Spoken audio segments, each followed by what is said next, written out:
Falcons' prayers have finally been answered. The Dirty Birds have been cleaning up all season.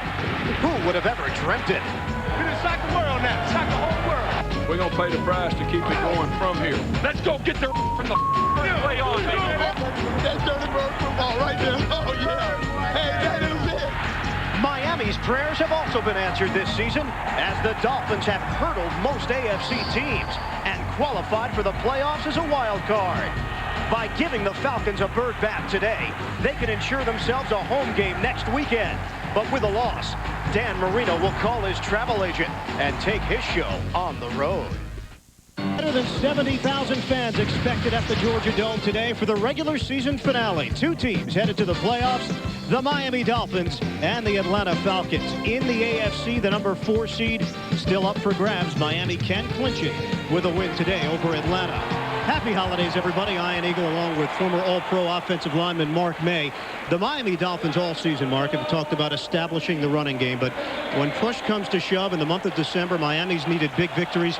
They've gone to the arm of Dan Marino. Well, they had to go to the well of Dan Marino one more time. The future Hall of Famer may have had his best game ever under the Jimmy Johnson era on Monday night against the defending world champion Denver Broncos. He threw for 4 touchdown passes. Ron Moore, though, will get the start at running back to make matters worse for the Miami running game, which has been struggling. Kareem Abdul-Jabbar is out with a concussion. For the Atlanta Falcons, a loose group yesterday when we met with them. And the Falcons, a team that talked about going 14-2, and that sounds better than 13-3. Absolutely. You want to finish the season strong at the end of the year. And I talked to Rich Brooks yesterday, and what he told me was this is an extension of the playoffs. We want to finish the season right, going into the playoffs on a winning note. And Brooks does step in once again for Dan Reeves. Brooks will run the team from the coach's box upstairs. The kickoff, the NFC West champion Falcons and the Dolphins, next on CBS. Brooks led the Falcons to a victory over Detroit last week. Falcons now 13-2. Brooks, the defensive coordinator for this team, former head coach of the St. Louis Rams. And Jimmy Johnson, his best season as head coach of the Miami Dolphins. This is 3rd year at the helm. Falcons have won the toss. Dolphins kick it off. Tim Dwight, the rookie, takes it out. Dwight has an opening. Trying to cut to the outside, the stutter step move. And Tim Dwight brought down at the 38-yard line. And this capacity crowd is charged up to start play. A 34-yard return as Renee Stewart made the tackle on special teams. Chris Chandler, what a season carries in a season. He is 16 shy of James Wilder, who set the mark for Tampa Bay back in 1984. And question marks as to whether or not Chandler should even be starting this football game. Rich Brooks deciding, hey, they've got to go with their top quarterback, at least in the first half. Well, at least the first half. And I talked to Chris Chandler before the game in the locker room, and he said the atmosphere here, heck, it's almost like a preseason game at the end. They want to win the game. Everyone's relaxed. Everyone's into the game, and they're focused. But going into a game like this at the end of the season, they're not used at this point in time of playing a game that means something. But it's a good feeling for them to play a game at this point in the season that doesn't mean anything. Renee Stewart shaken up on the play. In his 3rd year out of northern Arizona, goes off to the sidelines. And we are set for our first play from scrimmage. On a 1st and 10 from the 38. Play action. Chandler throwing on 1st down to O.J. Santiago. Santiago could go the distance. Touchdown, Atlanta.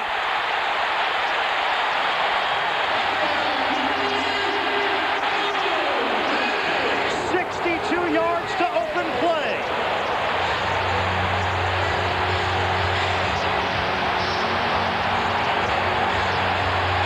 Not a bad way to start. Not at all. An offensive coordinator, George Sefcik, called a tremendous call on the first play. They know the quickness of the Miami defense. They will fast flow. So you fake it to Jamal Anderson. The whole defense took the fake. Chris Chandler rolls out to the right. Wide open is the tight end, O.J. Santiago. And it was off to the races. Ran through the tackle. Attempt by Terrell Buckley. And he scores a touchdown on the first play of scrimmage for the offense for the Atlanta Falcons. Longest touchdown reception of Santiago's young career as Morton Anderson adds the extra point.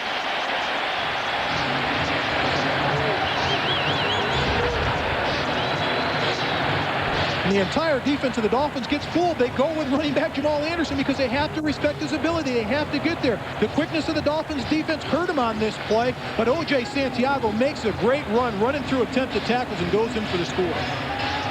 Santiago was a high school basketball star in native Ontario. First year of organized football came his senior year of high school. Ended up going to Kent State, not exactly a football powerhouse, and he finds himself flourishing now in his second year in the NFL, a former third-round pick. Well, and we thought we'd see the dirty bird, but I didn't think we'd see it after the first play of the game. Santiago, one of the originators of the dirty bird, along with Jamal Anderson. They've been having a lot of fun with that dance. Anderson telling us, though, he never thought it would be bigger than the Macarena here in the Georgia area.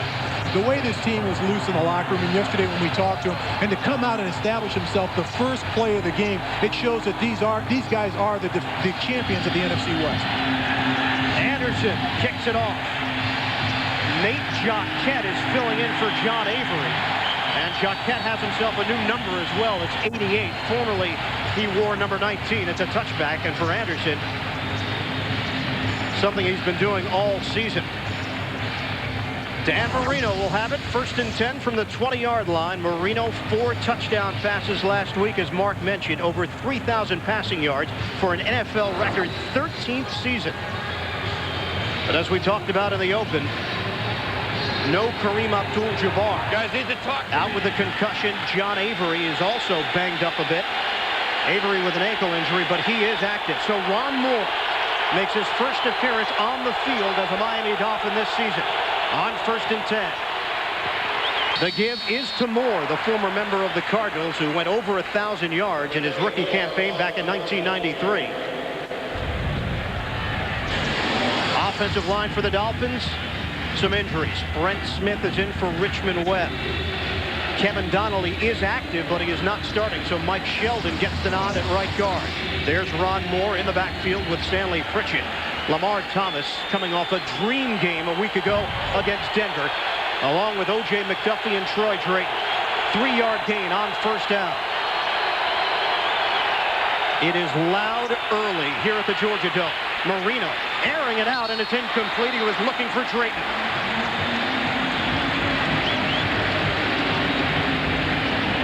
The Atlanta Falcons defense comes in ranked number 7 in the NFL. Lester Archambault will not play today. Inactive because of a thumb injury. John Burrow steps in at defensive end along with Smith, Dronette, and Hall. Linebackers, talented group. Henry Crockett, Jesse Tuggle going to the Pro Bowl. Cornelius Bennett. And the secondary, big play, Ray Buchanan. His first Pro Bowl appearance coming this season. On 3rd and 7, Marino will work out of the shotgun. Marino, blitz coming, and he's down. A combination. Cornelius Bennett, Shane Dronette involved as well. They go to solid dump defense right there, the 3-down lineman, the old Buddy Ryan 46, and they just rush everybody. They bring middle linebackers on the outside. Cornelius Bennett gets through, but in the middle, it's Chuck Smith that gets the pressure on Dan Marino to make him step up in the pocket where the rest of the defenders can converge for the sack on Dan Marino. They'll give Chuck Smith credit for the sack. And we see Klaus Wilmsmeyer early on. The punt. Dwight waiting. Takes a roll out of bounds. And good field position for the Falcons' second possession. A bang-bang start for the Atlanta Falcons. 7-0. Atlanta in front. Falcons with a 7-0 lead on the Miami Dolphins with 13:18 to play in the first quarter. One play, one touchdown for the Atlanta Falcons on offense. Miami going 3 and out.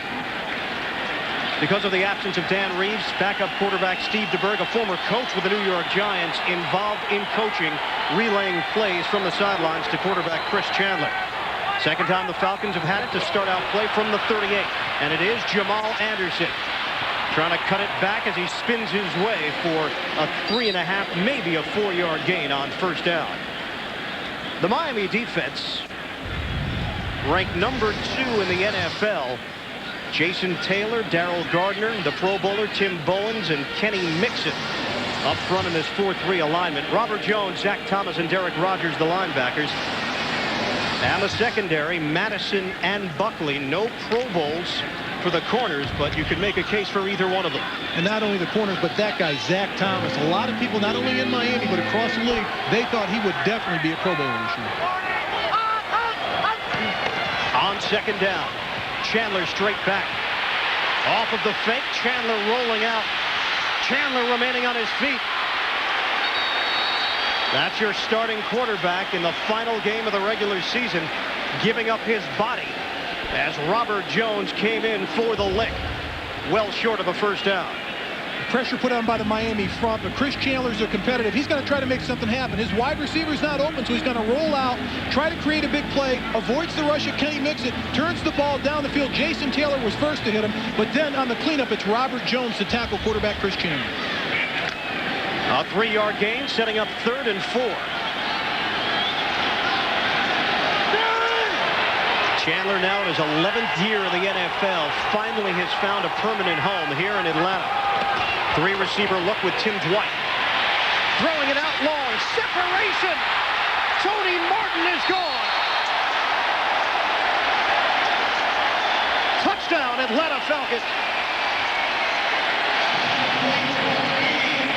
Martin was out of bounds at the 2. Stepped out of bounds after the 54-yard gain. And came oh so close. And a nice job by the offensive line of giving Chris Chandler the time, but he just beats Terrell Buckley. Terrell Buckley acts like he's got help deep. There's no one back there. He's beat on the play. Terrence Mathis' speed, Tony Martin's speed on the outside just goes by Terrell Buckley, and it's a foot race down to the sidelines. Tries to stiff arm Buckley and gets pushed out of bounds. Nice job by Buckley of saving the touchdown, but he's got to think he doesn't have help. Whenever you've got help deep, you always have to play that wide receiver like there's no one back there. These guys live on pressing those wide receivers on the line of scrimmage. Oh, so close to the pylon. Martin could not get in. Timeout called by Atlanta. 1st and goal from the 2 in a moment. In the financial world, banking as we have known it has become a thing of the past. Brokerages, insurance companies, all of our financial institutions are in transition. Teller windows have become electronic gateways. The savings book is now the investment portfolio, and financial products which once could only be obtained from a vast number of different sources can now be obtained from one. Stocks, bonds, mutual funds, planning, insurance, all have moved to a single place, to the financial mountain called First Union, who for half a century has helped investors seeking diversity, growth, and security. Come to the mountain called First Union, or if you prefer, the mountain will come to you. The North Star system, performance and technology that set Cadillac apart from every other luxury car in the world. Now, for a limited time during the Cadillac Performance Drive, a 1999 Seville with the North Star system can be yours for just $549 a month and just $1499 due at lease signing. Seville for just $549 a month, a powerful way to set yourself apart during the Cadillac Performance Drive.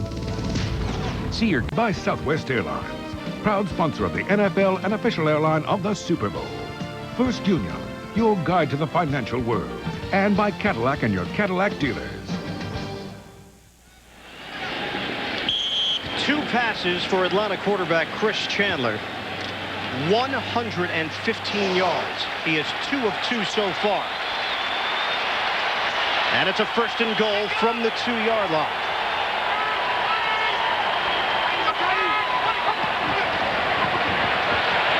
On the bootleg, Chandler throwing, flag down, pass caught for a touchdown, Santiago. Flag on the play as Chandler is very slow to get up.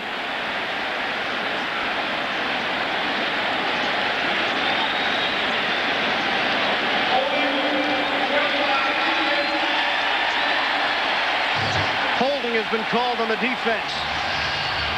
Brian Walker, the safety. But the concern right now for Atlanta is the status of Chris Chandler in obvious pain.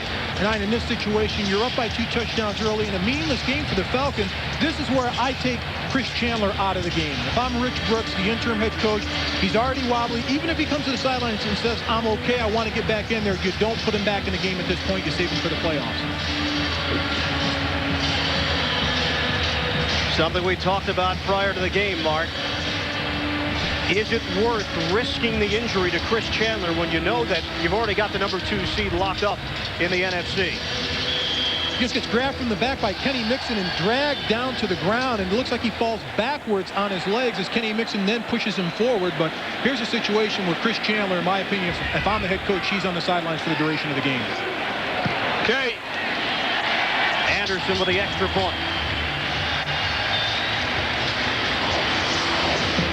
Chandler being tended to by the medical staff with his team in front, 14-0. The North Star System, performance and technology that set Cadillac. Afternoon for Chris Chandler to O.J. Santiago. Chandler trying to walk it off following the injury.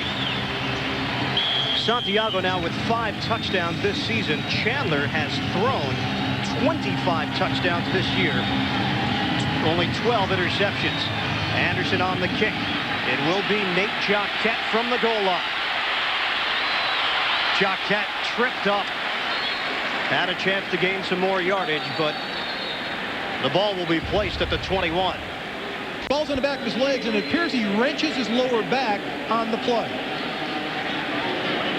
But you believe this is a no-brainer? This game's over. He does not come back in. I don't care if he has to hand the ball off to Jamal Anderson for the rest of the game. I still don't take the chance putting him in. Chandler's numbers, he has been so instrumental in the success of this Atlanta Falcons franchise. When he's in there, this team just wins, flat out. Sprained back for Chris Chandler. Still trying to walk it off. We still don't know whether he will return to action. On the handoff for Moore. Ron Moore spun down at the 25-yard line, a pickup of 4 on first down. Jesse Tuggle combining with Shane Dronette to make the tackle. And one thing about Ron Moore, he's tough. That's what Jimmy Johnson likes. He's almost like a Kareem Abdul-Jabbar between the tackles. He forces the issue, and he can cut back as well as anyone in the league. On 2nd and 6. Marino dumping it out to Moore, and he's met very quickly by Cornelius Bennett.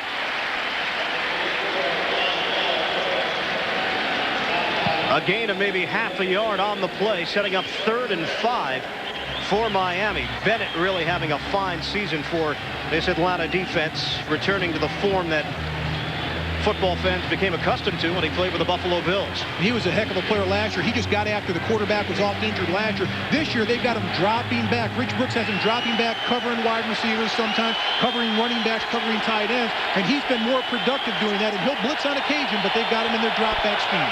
On 3rd and 5, a passing situation for Miami. Marino out of the gun.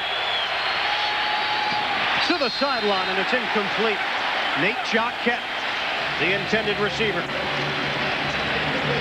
So the Dolphins forced to punt.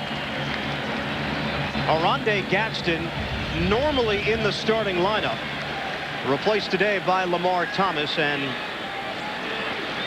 that's Gadsden out on the sideline, not Jacquet, 86. He did a good job of mugging cornerback Michael Booker, getting off the line of scrimmage. If you're a big, powerful wide receiver on the outside, if you want to get that guy off, you just run over him like Oronde Gadsden did, and you'll get open. Unfortunately, the pass wasn't there from Dan Marino. Tim Dwight waiting. The punt from Wilmsmeyer. Dwight will catch it cleanly at the 39. Dwight has some speed. Couldn't quite turn the corner, but a good return nonetheless of 11 yards following the 36-yard kick. Could be Steve DeBerg getting ready to take the field for this Atlanta offense, with the Falcons in front, 14-0.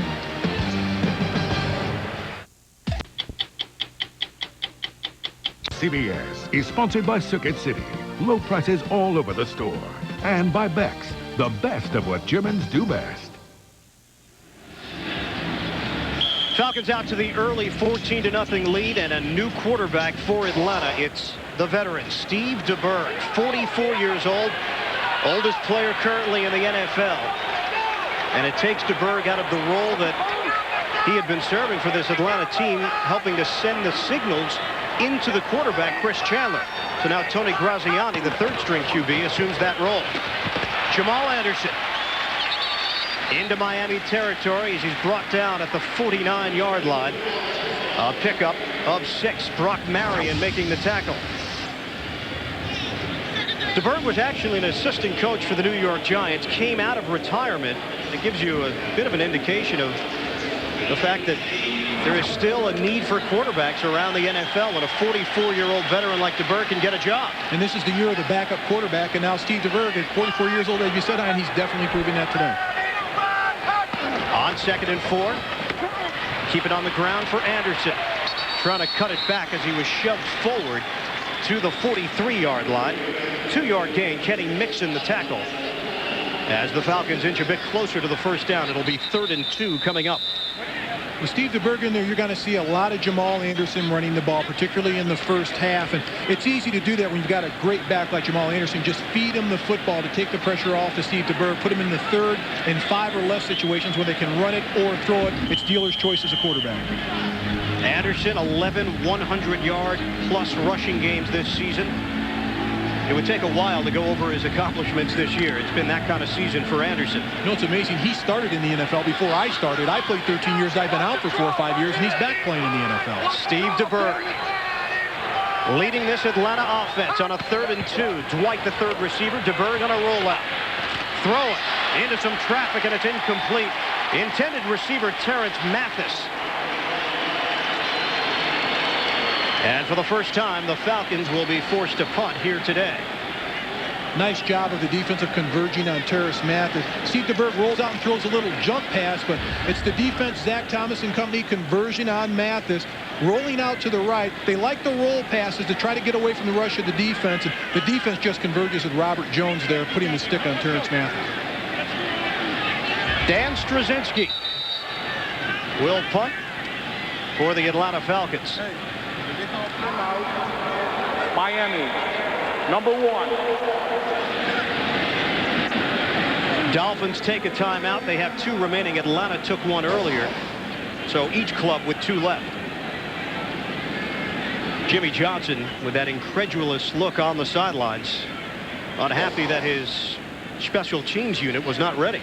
Well, not only that, I think he's frustrated with the defense. Actually, the first couple of plays, the first couple of drives where Atlanta just takes the ball down the field, the first play of the game. He wants to get his team settled down, and it starts with the special teams. This is the first play. Get the special teams out there, get them settled down, don't get called for a penalty, get lined up right. Now let's get the offense going, and he wants to move the ball offensively. He's got to get this thing turned around for this Miami Dolphins football team. Mike Westhoff, special teams coach for Miami. They're a rare breed, these special teams coaches. Most of them are quite characters. O.J. McDuffie deep as Straczynski was able to angle it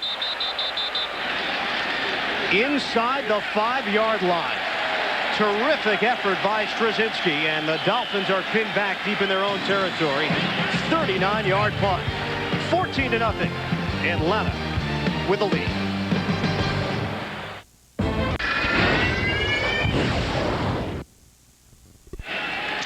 Happy holidays, everybody. Atlanta leading Miami 14-0 with 7:44 to play in the first quarter.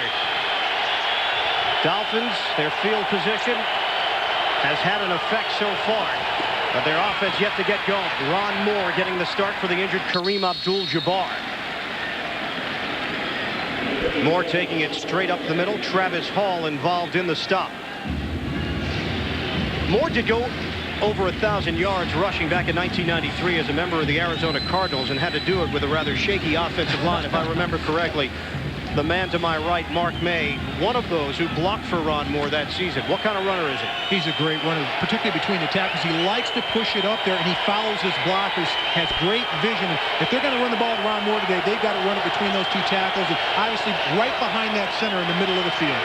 Off of play action, Marino throwing, and it's intercepted. Ronnie Bradford in for the touchdown.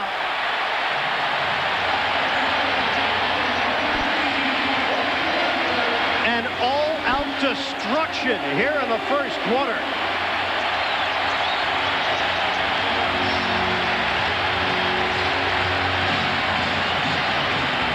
The Miami Dolphins coming into this game needing a victory to clinch home field advantage. For the first round, they can still get it with a New England loss. But even with that said, Jimmy Johnson just shaking his head and shrugging his shoulders. He has no idea what has hit his team early on. Like Murphy's Law, sometimes when things go bad, you can't correct them, and Dan Marino forced that ball. He's thrown the ball 4 times this afternoon. He's been sacked once. He's been harassed every time he's thrown the ball, and that's a great job of the defenders up front for the Atlanta Falcons. Rich Brooks, the interim head coach and defensive coordinator, has got his 4 guys up front getting penetration on that beat-up offensive line of Miami. They've lost 4 of their top 6 players, 3 starters on the offensive line of the Miami Dolphins. For the Falcons, their 6th defensive touchdown this season. That is a new club record. And a credit to the job that Rich Brooks has done as the defensive coordinator and today the interim coach in for Dan Reeves. Morton Anderson trying to extend Atlanta's lead. And he does. Anderson has scored in 238 consecutive games. An NFL record. For Ronnie Bradford, his 3rd INT of the season, 1st touchdown. Bradford starting ahead of the youngster Michael Booker. And Marino has been under constant pressure here in the first quarter. It's cost him. Well, the linemen up front have to do a better job of keeping Dan Marino clean. And on the outside, Burrows, it's the running back that's trying to get a shot on John Burrows, the defensive end. You've got a running back blocking a defensive end, and that's Ron Moore, and that doesn't mix. So you've got a smaller guy that's about 40 pounds lighter trying to block a defensive end one-on-one. And Dan Marino doesn't have a chance to get rid of this ball, but he throws it into coverage and pays the price. It was a poor pass in the vicinity of Ed Perry, the tight end. And Marino's team now in a 21-point hole. We've played 8 minutes of football. And I talked to Kippy Brown, the offensive coordinator for the Miami Dolphins, and his first sentence to me was, "You're only as good as your last game." As well as they played on Monday night against the defending world champions Denver Broncos, they're playing as bad today. They can't get anything going on either side of the football. Had that 31-21 win over Denver last week on Monday night. And Jacquet will take a knee. Time right now for an NFL Today report as we head to Jim Nantz in New York. Ian, the game down in New Orleans almost identical to yours. Rob Johnson in for the injured Doug Flutie today, and watch him tuck it in and go in untouched. And it's 21-0 Bills over the Saints. Let's go back to you in Atlanta. The only difference there, Jim, it's the NFC trampling the AFC in this one. And the opposite there with Buffalo doing a number on New Orleans early on in the first quarter. Miami yet to get anything going offensively so far. On the handoff, John Avery checking in. Little shake and bake as he took it around the left side. And he picked up 3.5, maybe 4. John Burrow, the tackle for Atlanta. Avery with an injured ankle. He's not exactly a 3rd down back for this Miami offense. He's really more of a change of pace back. You'll see him on 3rd down, but you'll also see him on 1st and 2nd downs as well for Jimmy Johnson. And Jimmy Johnson likes to use him as their game breaker. He can go all the way with the ball, and they needed somebody like that with that type of speed in the backfield, and that's why they have John Avery, but he's not 100%. He's got that bad ankle, which he sustained in the Monday night game. He hobbled all week this week during practice. Marino throwing, caught by McDuffie. Sheds a tackler, and McDuffie is brought down as he crosses the 40-yard line. 18-yard pass play. McDuffie now 62 straight games with at least 1 reception, and he came in as the leading receiver in the NFL in terms of catches. This is a nice route by O.J. McDuffie. Nice plant turn for the ball, but the only mistake he makes right here, go to the outside. He picks up more yards, but he goes to the inside, back to the teeth of the defense, where the rush can get you. The speed in the pursuit and the angle of the defense will catch you. He needs to stay to the outside to pick up additional yardage. 86 receptions this season. Needs one more to break the team record set by Mark Clayton. Catch made by Lamar Thomas, his first reception of the afternoon. Thomas coming off of a fairy tale game a week ago against Denver. 6 catches, 136 yards, 3 touchdowns. He was then rewarded with a 2-year, $1.6 million contract. His paternal grandmother was in the stadium for the game against Denver, the first ever game she has witnessed in person of her grandson Lamar. It was a very special game for him, and he produced his best game of his career. On 2nd and 5. Avery moving ahead as he crosses midfield, very close to a first down. John Burrow again making the tackle for Atlanta. It'll be 3rd and short coming up. And that's a nice job of John Avery being patient in the hole, moving side to side, letting his blockers get their blocks, and then attack the line of scrimmage forward. A lot of questions have been asked about John Avery. He tries to get to the outside and make something happen. He's not patient enough to let his blockers settle into those blocks. But on the last play, he was smart and patient enough to let the guys, the big offensive linemen, get into the defensive front of Atlanta and get a push. Avery the lone setback. On 3rd and 1. Pritchard the motion man. Avery has the first down with forward progress. Looks like he got to the Atlanta 48-yard line, which would give him a yard cushion for what he needed to get a new set of downs.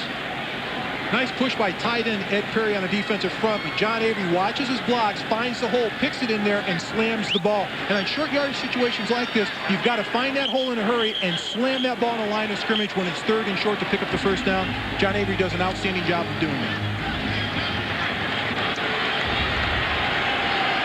1st and 10 now for Miami from the Atlanta 48.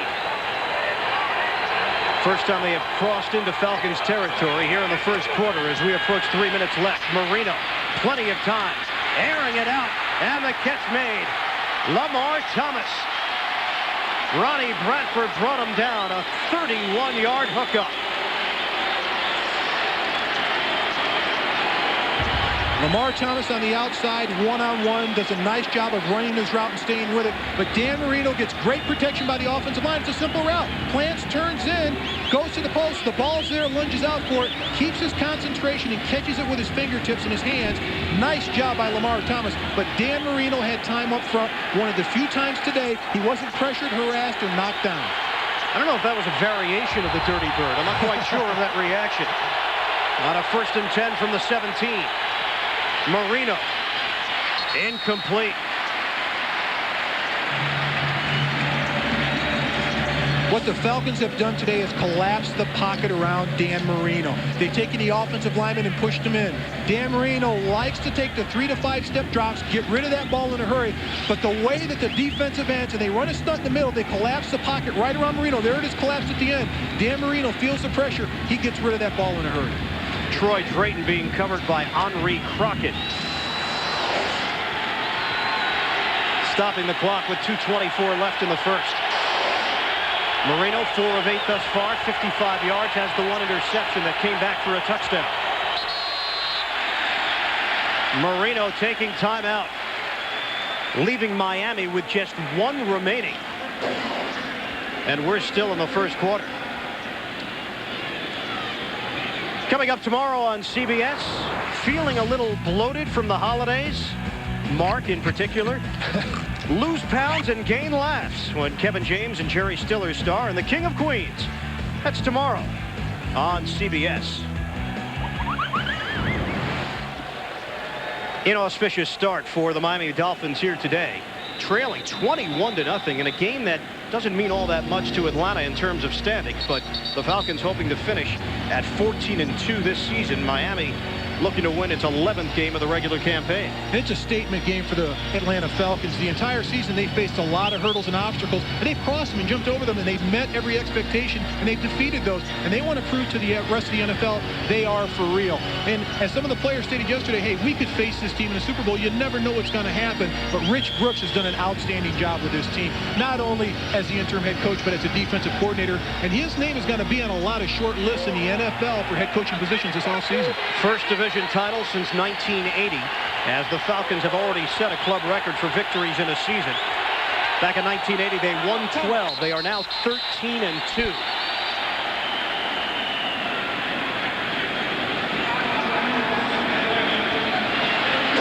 The Falcons have taken a timeout. They had 12 men on the field. So wisely, they took the TO, but each team with just one remaining. 2:24 to play in the first quarter. This Atlanta Falcon defense, the oldest defense per starter in the NFL, 8.1 years per starter. This team's come together this year as a team, and a lot of it has to do with the head coach, Dan Reeves.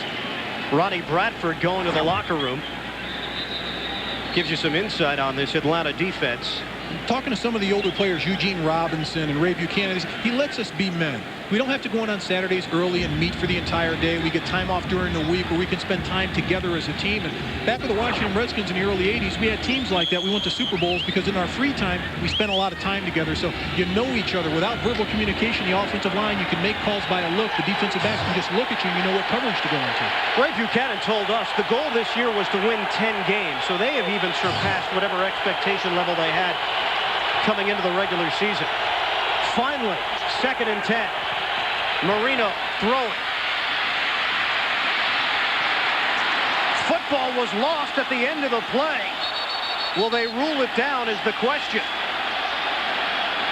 Falcons claim they have it, and they do.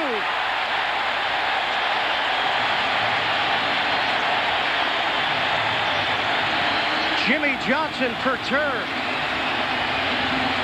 as Oronde Gadsden could not hold on to the football.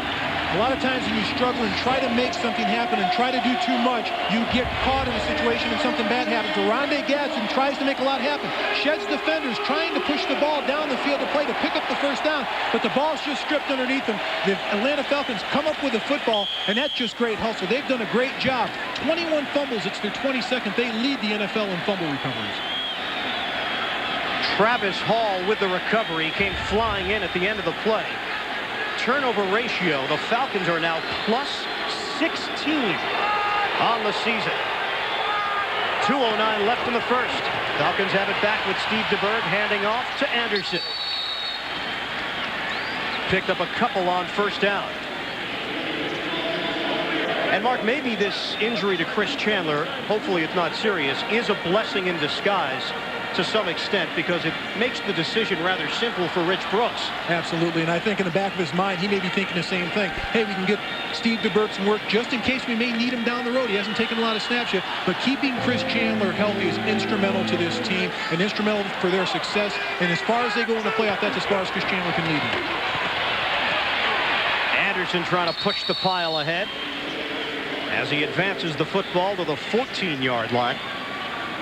Another gain of 2.5, setting up 3rd down and 6. Zach Thomas combining with Tim Bowens.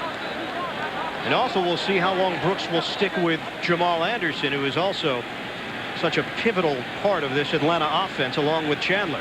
Those are the two keys to the offense, and every defensive coordinator throughout the entire season, when we talk to them, it's what's the first thing you have to do? I've got to stop the run. They say that in unison, and for Miami, they've got to stop Jamal Anderson. The only way that they'd be able to stop him is have him sit on the sidelines, and Rich Brooks may put him over there in the second half. Anderson alone setback. DeBerg throwing it out for Anderson, and he dropped the football. Jamal Anderson upsetted himself. He is a terrific receiver coming out of the backfield. And the Falcons forced a punt. And not only that, Ian, the reason why he's upset, one, he didn't catch the football. But two, there was no one out there covering Jamal Anderson in the flat. He had a lot of real estate to gain if he catches this ball.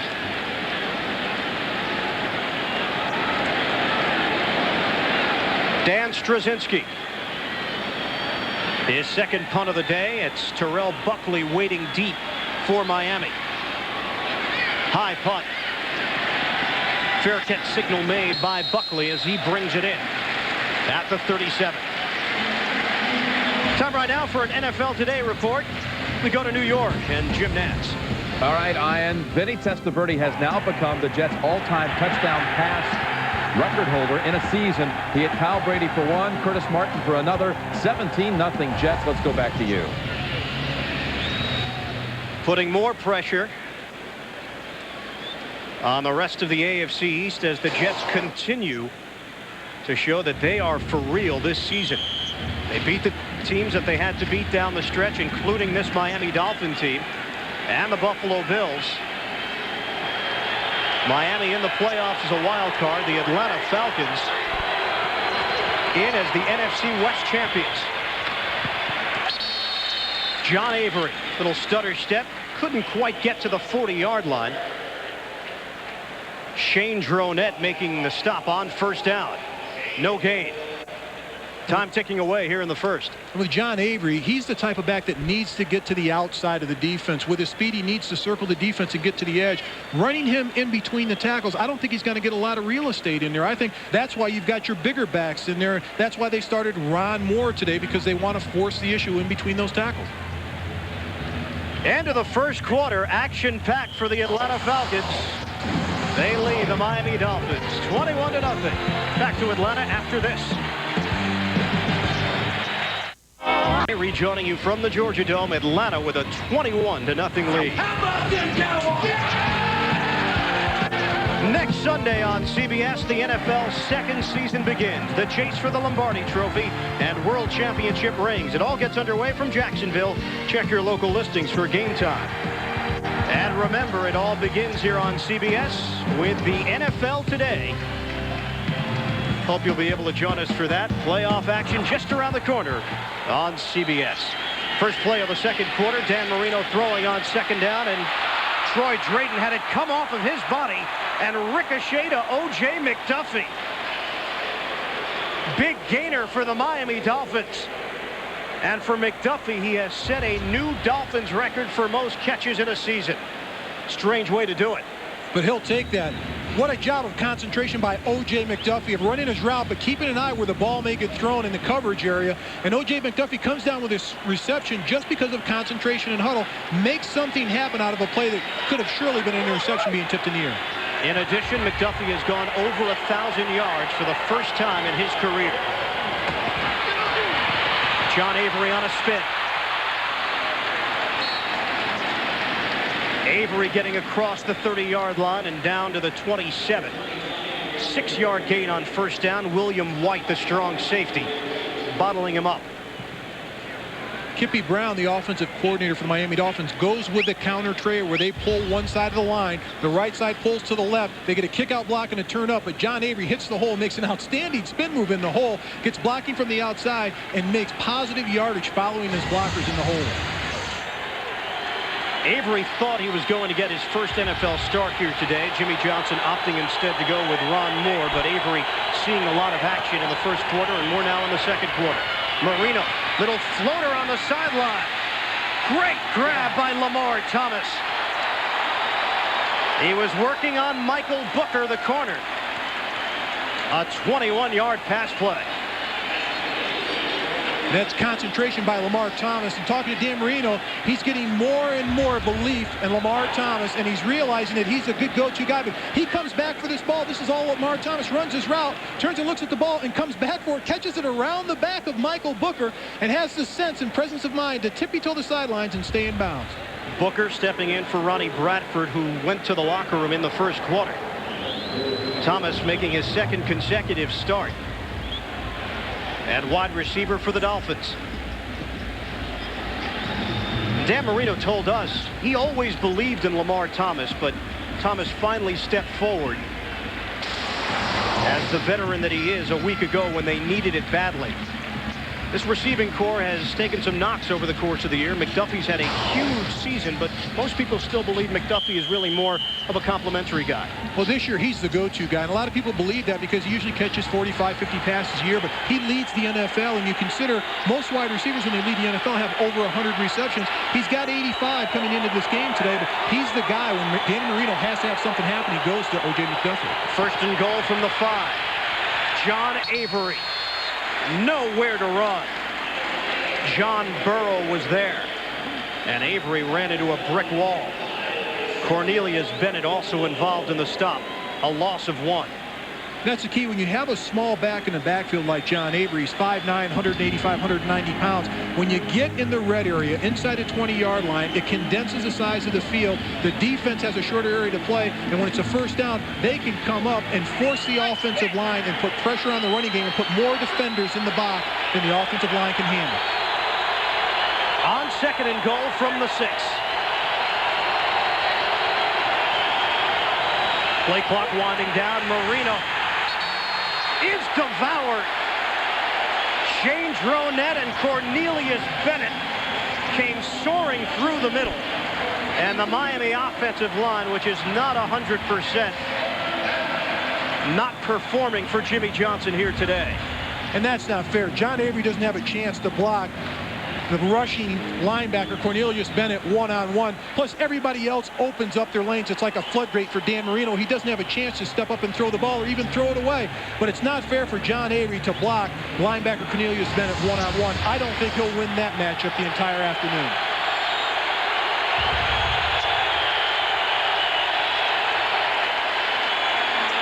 On 3rd and goal, Miami has taken a timeout. And that's it for the Dolphins. None remaining. A lot of time left in the second quarter. 21-0 Atlanta.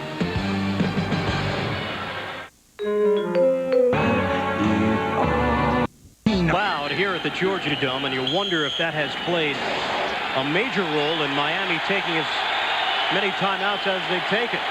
They've used all 3. Dolphins now facing a 3rd and goal from the 12. Marino with a 4-receiver set. Out of the shotgun. Marino throwing. Flag was down on the play and a touchdown. What a grab by O.J. McDuffie. We'll see what the marker is. 97, defense, it's declined. Touchdown. Cornelius Bennett called offsides as Miami finally gets on the board. Cornelius Bennett trying to get a jump on the play. They go with their solid defense. Those 3 defenders up front. Cornelius Bennett is on the outside. He gets a jump down at the bottom of the screen. He's offside, but Dan Marino hangs in the pocket, and O.J. McDuffie comes up with a tremendous stab. Good blocking by the guys up front. All those rushers coming through those gaps, they pick them off, put them together, but a one-handed stab right there and hanging on to the football for the touchdown. Olindo Mare's point after attempt was blocked. Play has already been whistled dead as Ray Buchanan tried to streak down the sideline. Just a shaky effort so far by the Miami Dolphins. Quite different from what we saw a week ago when they stepped forward with a big effort against Denver. They do get on the board, but it's 6. Atlanta in front. CBS is sponsored by Volkswagen. On the road of life, there are passengers and there are drivers. And by MasterCard. There are some things in life money can't buy. For everything else, there's MasterCard. Olindo Mare, for the first time in his career, has had an extra point blocked or missed. He was 64 of 64 as Travis Hall blocked it. And Mare will now kick it off for Miami, trailing 21-6 early on, still in the second quarter. Line drive kick. It'll be Tim Dwight. Does have a touchdown return this season as he crosses the 30-yard line and stumbled down at the 33. A 29-yard return. Another look at the Miami touchdown and Dan Marino.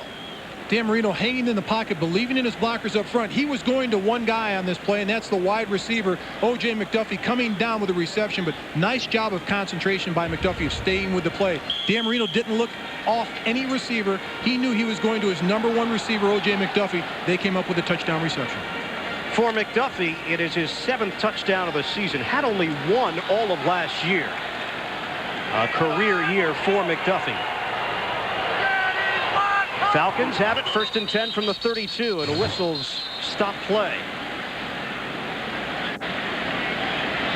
Movement up front by the Falcons, and they saw that the Dolphin defense was going to blitz. Somebody moved in there. Ball start, 88 offense. Prior to the snap, still first down. Second Atlanta penalty. O.J. Santiago, who has 2 touchdown receptions here today, gets caught. Santiago on the outside. When you see the blitz coming, sometimes you get a little bit of a jump and you move, and it doesn't even look like O.J. moved. It looked like somebody on the inside of O.J. Santiago moved. Now 1st and 15 as they back it up to the 27. Steve DeBerg in at quarterback for Atlanta. Jamal Anderson. This Miami defense did a tremendous job a week ago against Terrell Davis, the leading rusher in the NFL from Denver.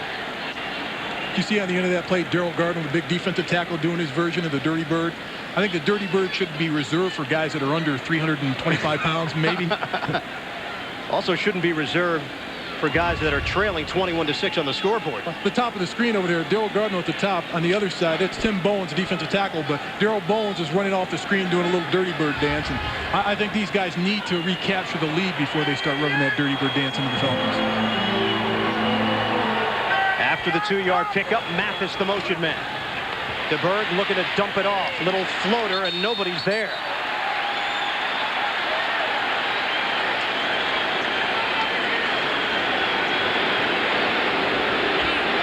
The Atlanta Falcons got off to the 21-0 lead with 2 touchdown passes from Chandler to Santiago, and then a touchdown return for Ronnie Bradford. Chris Chandler exited the game following that second touchdown strike to Santiago with an injured clavicle, making the decision rather simple for Rich Brooks. Steve DeBerg in at QB. On a rollout, the 44-year-old stepping up and throwing.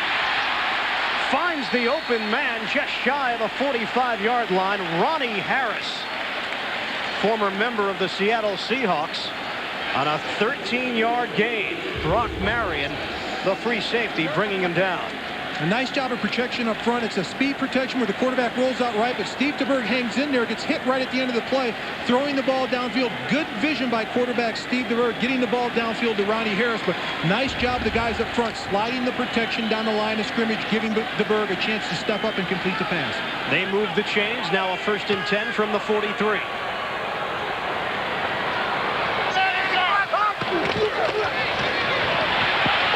An opening for Jamal Anderson. Anderson moving ahead to the 48-yard line. 5-yard gain. Calvin Jackson and Derek Rogers combining on the stop. Miami defense, they're not going to stand pat. They're going to blitz on 1st down and try to come up with a big play. And they're trying to get penetration and close off those gaps, but a nice job on the right side by guard Gene Williams of just folding down the defensive front of the Miami Dolphins. Hard to believe that Jamal Anderson was the 25th running back taken back in the 1994 draft. He was a steal. 7th round pick out of Utah. Anderson trying to run off tackle as he moves it to midfield. Picked up about 2. 3rd and 3 coming up for Atlanta. And it does bring up a point about scouts and their role in getting players to the next level. Certainly, some scouts are able to hit it on the head when the talent level is so obvious. But for a player like Anderson, a player like Zach Thomas, who was a 4th round pick, those are players that defy the scouts. And a lot of that is because of size and the competition they play against. And you look at Zach Thomas, everybody wants that 6'3", 260-pound middle linebacker. Well, Zach Thomas is a shade under 6 foot, but he gets the job done. Plays special teams. So he doesn't come off the field to play. He's in every down, and he makes a lot of tackles, leads his team in tackles every year. Out of the shotgun, DeBerg makes the connection to Terrence Mathis for another Atlanta 1st down. To the Miami 40-yard line, Brock Marion the tackle. A 10-yard pass play, and the Falcons are on the move. And I think Dan Reeves has to be proud of this offensive team, the way that they're executing, give Steve DeBerg time to step up in the pocket, completing the crossing pattern to Terrence Mathis. They got 2 great wide receivers, both over 1,000 yards in receiving, in Mathis and Martin. They are battling with the combination of Randy Moss and Chris Carter for the top yardage tandem in the NFL. They're currently in 2nd place behind the Minnesota combo. Jamal Anderson dragged down. could not get to the original line of scrimmage. Lorenzo Bromell, the rookie out of Clemson. And nobody blocks Lorenzo Bromell on the top of the screen. Just goes right around through offensive blockers, and nobody blocks him. Nobody puts a hand on him. Hits the running back, Jamal Anderson, in the backfield, comes down with a tackle. Smart play by the rookie. Anderson now 7 carries shy of setting a new NFL record for most carries in a season. Bromell has had a terrific year for Jimmy Johnson's defense. 8 sacks, tying Bill Stanfield's club mark for most sacks by a rookie. DeBerg in some trouble, just forced to throw it away. DeBerg able to pop up after he took a lick on the play. That's that pressure on the blitz right through the middle. Zach Thomas comes through on the outside. Robert Harris and dump quarterback Steve DeBerg, but he's smart enough. He's been around and seen every blitz there is in the book, probably 10,000 times, and he's smart enough to get rid of the ball. He feels the presence of the rush coming. The white jersey's coming after him. Just throw the ball away, and Steve DeBerg does that. 9th play of the drive as the Falcons try to deal with a 3rd and 13 from the 43. Jamal Anderson and Harold Green are in the backfield. This is DeBerg stepping up and firing. Sideline route to Tony Martin. First down, Atlanta. 17 yards on the play. Jimmy Johnson hoping that the officials saw it a different way as Martin was walking that tightrope on the sideline. He's one-on-one with Sam Madison. He beats him off the press off the line of scrimmage. Then he stops. Sam Madison looks at him. He's got him turned around, but it's a great job of Tony Martin of keeping his eye on his quarterback and running a precise route. That's what you have to do against the press. When cornerbacks press you on the line of scrimmage, you have to run precise routes if you want to catch the football. Tough call to make. Couldn't quite tell if Martin was able to get that second foot in bounds, but they give it to Atlanta. And the Falcons give it to Jamal Anderson. This Miami defense just came in fired up to face the number 2 rusher in the NFL after limiting Terrell Davis, the number 1 rusher in the NFL, to his worst day of the season a week ago. This defense is ranked 5th in rushing, and talking to defensive coordinator George Hill this week, he said these guys want to play hard. His players want to go out there and play hard because they don't want to fall down in the stats. They're 2nd-ranked total defense. The big guys up front do a great job. Those big tackles of Daryl Gardner and Tim Bowens do a good job of taking on 3 offensive blockers. They always take on the guard, then they reach out and try to grab a tackle or a center, so it frees up Zach Thomas in the middle. On 2nd and 10 from the 26, Mathis in motion. Blitz coming again. Over the head of Kozlowski, the fullback, who has stepped in to replace Bob Christian, out for the season with a torn ACL and MCL in his left knee. Kozlowski normally the 2nd tight end in this Atlanta offense.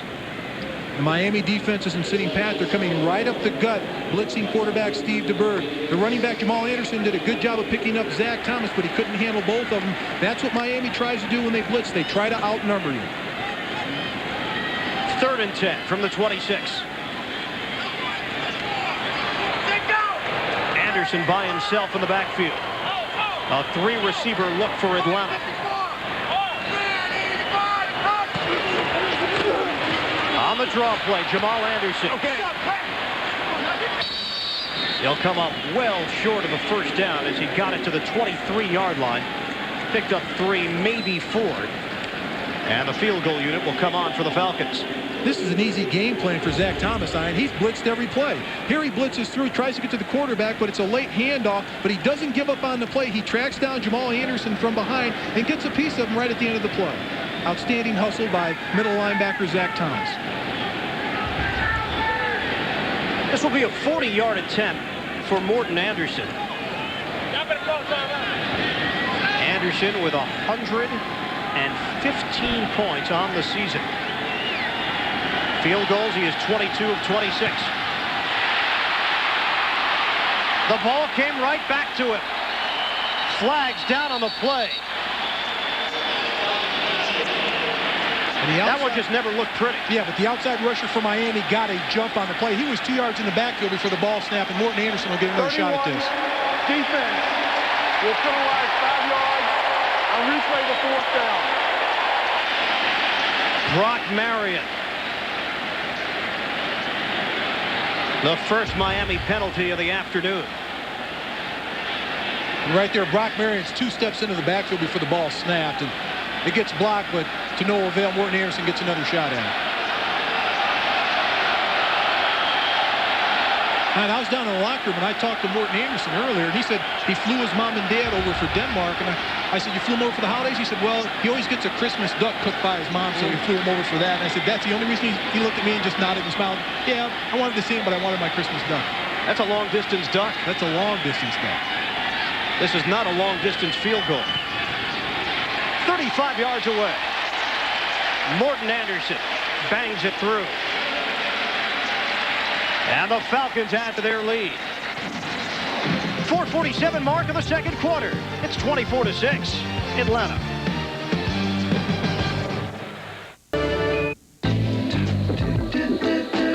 Send your customers 2-day holiday packages with FedEx and we'll deliver, even on Saturdays, for an extra $10. Send your customers 2 to 3-day holiday packages with priority mail and we'll deliver, even on Saturdays, at no extra charge.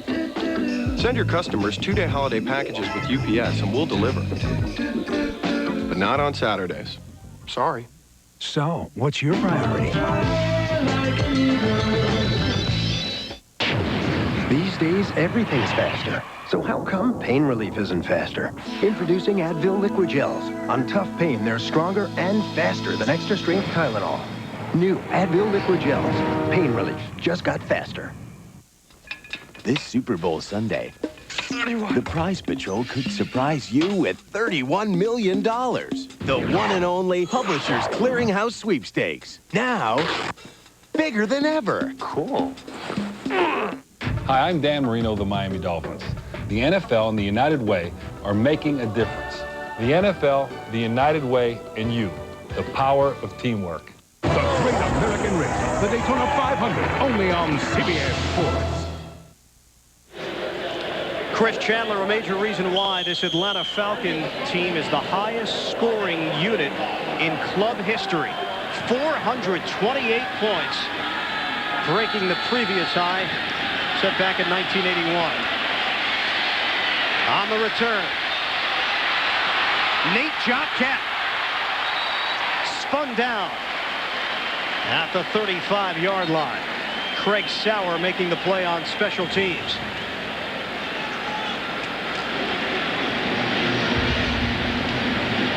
He fumbles this ball and almost drops it right there, but his concentration keeping it, comes up and tries to make a play, makes an excellent play returning in this, zigging and zagging, missing tacklers.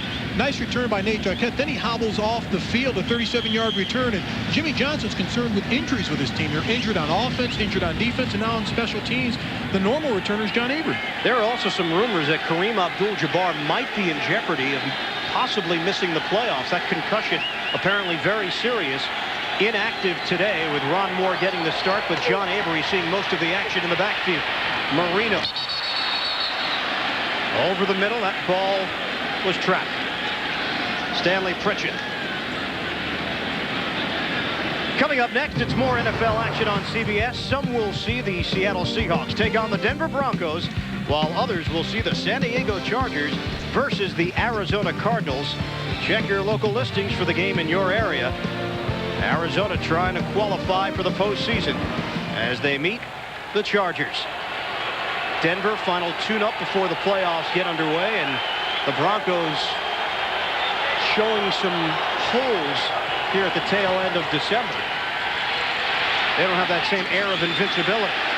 Marino was able to get rid of it to Pritchett, but on the play was Henri Crockett.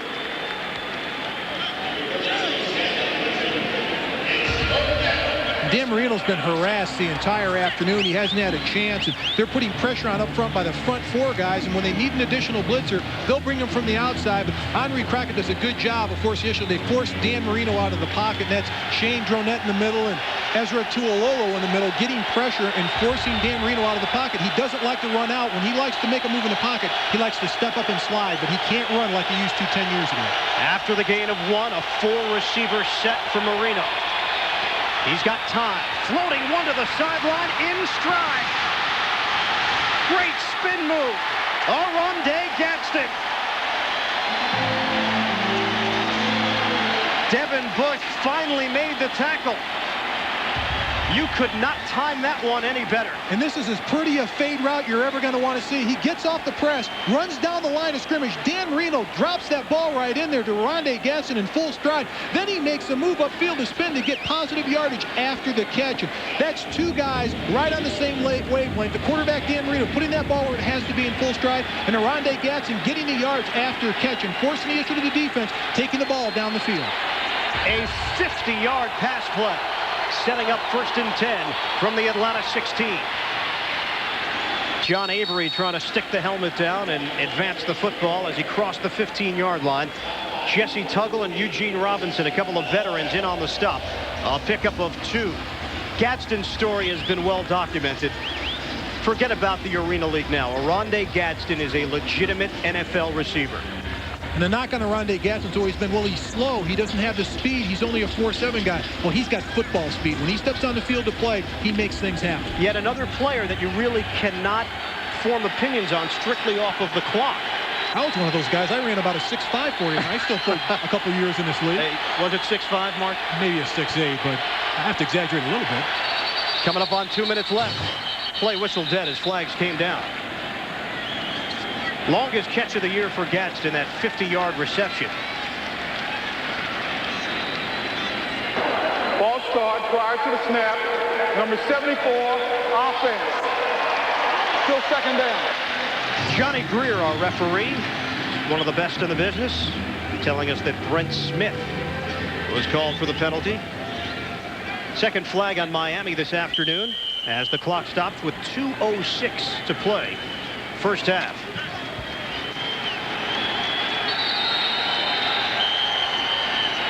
They let the clock run down as we hit the 2-minute warning. We'll return with Atlanta in front, 24-6 at the Georgia Dome. Adamstown, Pennsylvania, a true story. At a flea market, a man bought a frame for $4. When he brought it home, he made a $2 million discovery, an original copy of the Declaration of Independence. When it comes to retirement, you can depend on luck or you can depend on us, Sun America. Ask about our personal retirement portfolios and don't leave your future to chance. Sun America, the retirement specialist.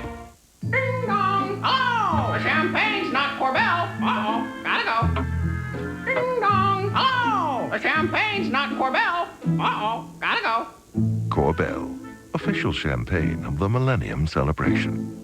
Now there's important news about relieving the aches and fever from the flu. In new guidelines, what pain reliever do flu experts prefer the most? The one you've trusted all along. The medicine in extra-strength Tylenol. Tylenol, the first choice for flu relief. If you're a hospital corporation and you're cooking the books to put one over on Medicare, he is the last guy you want looking over your shoulder. 60 Minutes, tonight. The men of the Turk family have been protecting the people of Chicago for 3 generations. They're cops first. This is not a job for heroes, Joey. Family always. William Devane stars. Mother's already given up on the rest of us, but you're her great hope, so don't break her heart, son. Turks, coming Thursday, January 21st to CBS. The NFL on CBS is sponsored by Sun America, the retirement specialist, and by Corbel, the official champagne of the Millennium Celebration. Back in Atlanta, where the Falcons have the 24-6 advantage. 2-minute warning here in the second quarter. Miami Dolphins, though, threatening. A 2nd and 13 from the Atlanta 19-yard line. Marino on the quick toss. Troy Drayton remaining on his feet as he got down to the 9-yard line. Still short of a first down, a 10-yard pickup. Coming up, the NASDAQ Amex halftime report. Join Jim, Marcus, Brent, and Michael Lombardi for all the scores and highlights and playoff updates. Plus, Kevin Harlan and Sam Weiss preview the Seattle-Denver matchup. That's all coming up on the NASDAQ Amex halftime report. 3rd and 3 for the Dolphins from the 9. 3-receiver formation. Marino putting it upstairs, and it's intercepted. Michael Booker. Booker lost the football. He was fortunate, though. Chuck Smith was there. So the Dolphins come up empty on this possession. And the Falcons get the football back with 1:05 left on the clock. And nothing seems to be going right for the Miami Dolphins. And on the outside, Oronde Gatz is trying to push Michael Booker, but he plays the ball, plays off the press, does an outstanding job of coming down with the ball, then turning it up the field and making something happen. He gets it stripped out at the end, but they still recover the ball by Chuck Smith, the defensive end. First interception of the season for Booker, the second-year pro out of Nebraska. Atlanta football when we come back.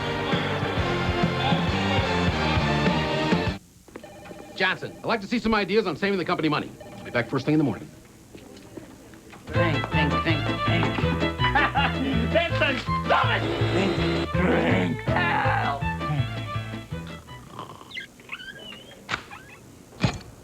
Well, Johnson, Staples. That'll save us a lot of money. You are a genius. For all the supplies you need at guaranteed low prices, it's Staples, plus free delivery. Mike Ditka for 1-800-COLLECT. Hey, come on, ladies! Hey, get mad! Make believe I just installed your mama. Or make believe I just traded you. Make believe I just called you collect without using 1-800-COLLECT. Hey, but it's 10 cents a minute every evening with 1-800-COLLECT. Stop, guys. I was only kidding. Stop. 1-800-COLLECT. 10 cents a minute every evening all week long. For years, Intel technicians have been making PCs smarter. Now they face their greatest challenge ever. Hey, no one messes with my brain until I get sprinkles. Suckers. Now anyone can have all the brain power they want. Just look for a PC with an Intel processor inside. By eliminating covalent inhibitors, we create triple-dense carbohydrates and thus the so-called super donut. Ooh. Many of you mock my interest in the pastry sciences. What do you have inside? Can Ray handle spending one night in his brother's room? Hey, could you, put a shirt on? Everybody loves Raymond. And some underpants? CBS Monday. Second interception of the day for Dan Marino. Third turnover overall. And Dan Marino's trying to get the fade route on the outside. He just throws this ball out to where he hopes his wide receiver is. And Michael Booker makes an outstanding play on the ball and comes down with the interception. The ball goes back to the spot of the fumble. So from the 24. Jamal Anderson squirting through a hole as he gets to the 30-yard line. 6-yard pickup. The NASDAQ Amex halftime report coming up momentarily. Jim Nantz, Marcus Allen, Brett Jones, Michael Lombardi, scores and highlights. And a preview from Kevin Harlan and Sam Weish. Seattle and Denver all coming up on the NASDAQ Amex halftime report. Dan Marino, 4 touchdown passes a week ago against the Denver Broncos in his duel with John Elway. Today, the Dolphins in the red zone, a bit spotty. Anderson putting the head down. He had to get to the 35-yard line. Come up a little bit short, and it doesn't matter. Final play of the first half, a sold-out Georgia Dome, enjoying what they saw through the first 2 quarters of action. 24-6, Falcons leading the regular season, and the Falcons taking advantage of the 3 Dolphin turnovers. Chandler, 3 passes, 3 completions, 2 touchdowns, but then the injury, Brent. Yeah, strained lower right back. He probably won't return today. And this whole game has been about pass protection. You know, the Falcons have given their quarterbacks a little bit better than Dan Marino's been getting. He's been rushed, he's been hurried, he's been hit. CBS Sports presentation of the NASDAQ Amex halftime report is sponsored by the NASDAQ Amex Market Group, the market of markets. Immerse yourself in Greater Fort Lauderdale and Miami 24-6. CBS Sports coverage of the National Football League will continue after a word from your local station. Atlanta with the Falcons in front 24-6. Welcome back, everybody. Ian Eagle along with Mark May, and the Atlanta Falcons got off to the very quick start in the first quarter. Miami really didn't know what hit them, and very little was happening offensively. We saw some signs in the second quarter, but in the end, Miami's still in a hole. And this team's very frustrated right now. They're not doing anything right in any facet of the game, offense, defense, or special teams. But what really shocked Miami was quarterback Chris Chandler. Yep. Coming right out of the blocks, 3 for 3, 2 touchdowns, 118 yards passing. It's almost like if you want your quarterback rating up there, you do what he did and get out of the game. Chandler, though, did leave the game because of a lower back injury, and he was replaced by Steve DeBerg, the 44-year-old, and odds are Chris Chandler's not coming back in the second half, and it's something that we discussed at great lengths. Rich Brooks stepping in as the head coach for this team for Dan Reeves, still recovering from heart surgery. Reeves expected to return for the playoffs. Brooks had that decision out there for himself, and it was pretty much made for him when Chandler went down with the injury. Get him out of the game. And I think you said it best during the game. It's a blessing in disguise. He didn't have to make the decision. The decision was already made. Another injury to update you on. Jason Taylor, broken right clavicle. Talented defensive lineman for the Miami Dolphins. He will not return. He will be examined when they go down to the Miami area, and that could be a key injury for the Miami Dolphins as they head into the postseason. Already Kareem Abdul-Jabbar out with a concussion. Richmond, Webb, Kevin Donnelly both not starting on the offensive line today for Miami. Webb inactive. Left tricep injury, and Donnelly had arthroscopic knee surgery performed about a month ago. Halftime stats. The turnover's a key. Time of possession. Yes, it favors Miami, but keep in mind how Atlanta scored. Bang, bang. First play of the game, a touchdown. And right off the bat, they had Miami reeling, and they couldn't figure out how to stop this team and how to move the ball offensively. But I think a key in the second half is Dan Marino won, but the offensive line protecting Dan Marino is also key for the Miami Dolphins to come back in this game. Dolphins needing a win to clinch home field advantage in the first round, or a New England loss to the Jets. And New York in front of New England 17-3 as they have started play in the third quarter. Mike Sheldon. Still first down. Called for the penalty. Third flag of the day on Miami. And again, a very shaky way to start play here in the third quarter. Not only that, going back to last week, here's a team on Monday night did not have a penalty on either side of the ball. The Miami Dolphins coming into today, they haven't done anything right on offense or defense. And starting the second half off with a penalty and ending the first half off with a turnover as a downer, that's not how Jimmy Johnson wants to start the second half of this game. That was the fourth time in franchise history they win a game without a penalty. Dolphins trailing 24-6. Marino out for McDuffie on first down. O.J. McDuffie with an 11-yard reception, working on Ray Buchanan. So they get back the yardage that was taken off the penalty and then some. And Ray Buchanan's playing off a little bit in the second half of O.J. McDuffie, giving him a little bit of cushion to let him have the underneath routes, but he's not happy that O.J. caught that ball. Usually these quarterbacks for Atlanta, they want to go up and pressure the wide receivers from the opposition, and they want to stay right on the line of scrimmage in their face and get their hands on it. A couple of milestones for McDuffie today, going over 1,000 yards for the first time in his career and also becoming the single-season leader in Miami Dolphins history for receptions. Ron Moore coughs up the football. And the Falcons have it. Travis Hall, the recovery.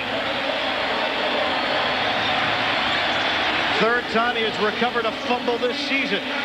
No Kareem Abdul-Jabbar. Ron Moore got the start in his place. The Atlanta Falcons are the best at stripping the ball and coming up with fumbles. They're 23rd. This season they lead the NFL, but that's just great hustle of getting around the football. Ron Moore hasn't touched the ball since early in the first quarter, so it's interesting to see he'd come out and start the second quarter without being warmed up.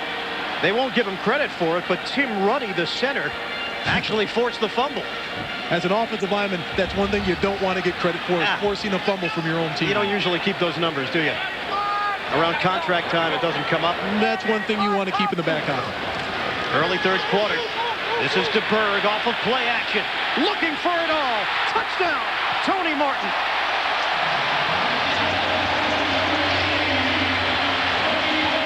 This Falcons offense wastes little time.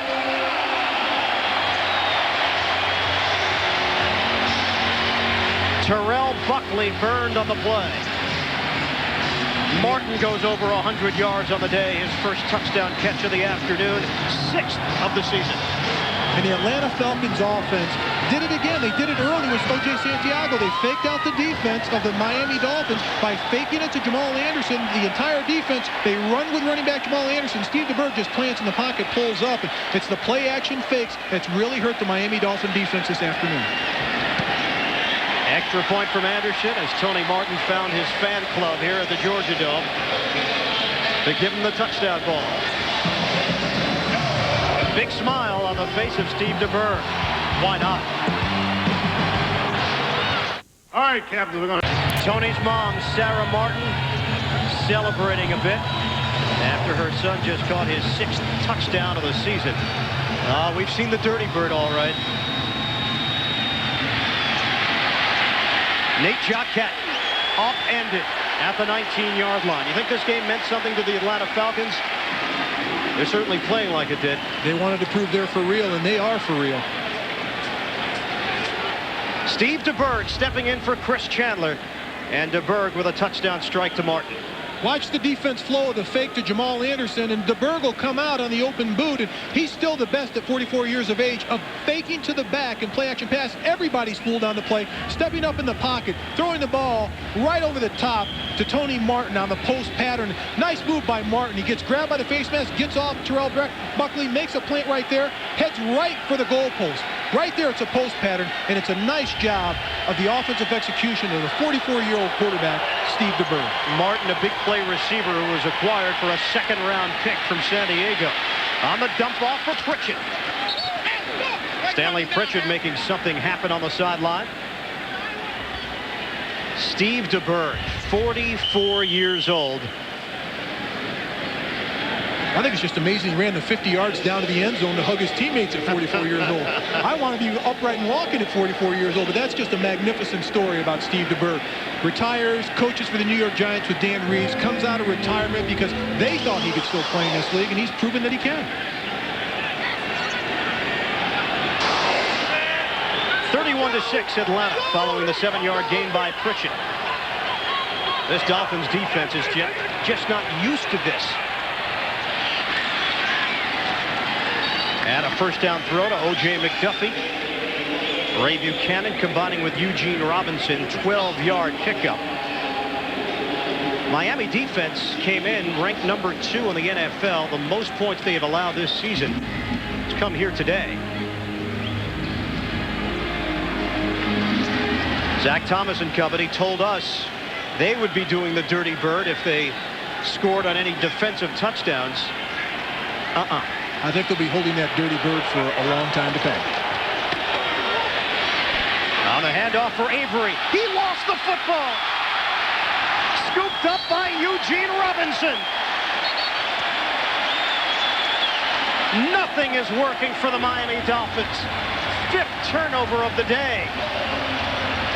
Jimmy Johnson on the sideline just standing there biting his lip. He hasn't erupted yet, but he's got to feel that nothing can turn right for his Dolphins today. Throwing interceptions, turning the ball over, fumbles. They just can't get anything going offensively, any momentum going, and they have to hold on to the football. And I think with Kareem Abdul-Jabbar out of this offense, that really hurts this offense. They can't control the line of scrimmage with the injuries up front to the offensive line, but they need a running back like Kareem Abdul-Jabbar in there to hold on to the football and get positive yardage for the Miami Dolphins. Shane Dronette forced the fumble, and the Falcons take over 1st and 10 from the Miami 36. Jamal Anderson bouncing off a tackler. Anderson breaks to the clear. High kicks it into the end zone.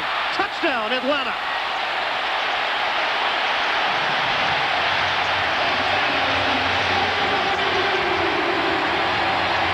You want to talk about efficient.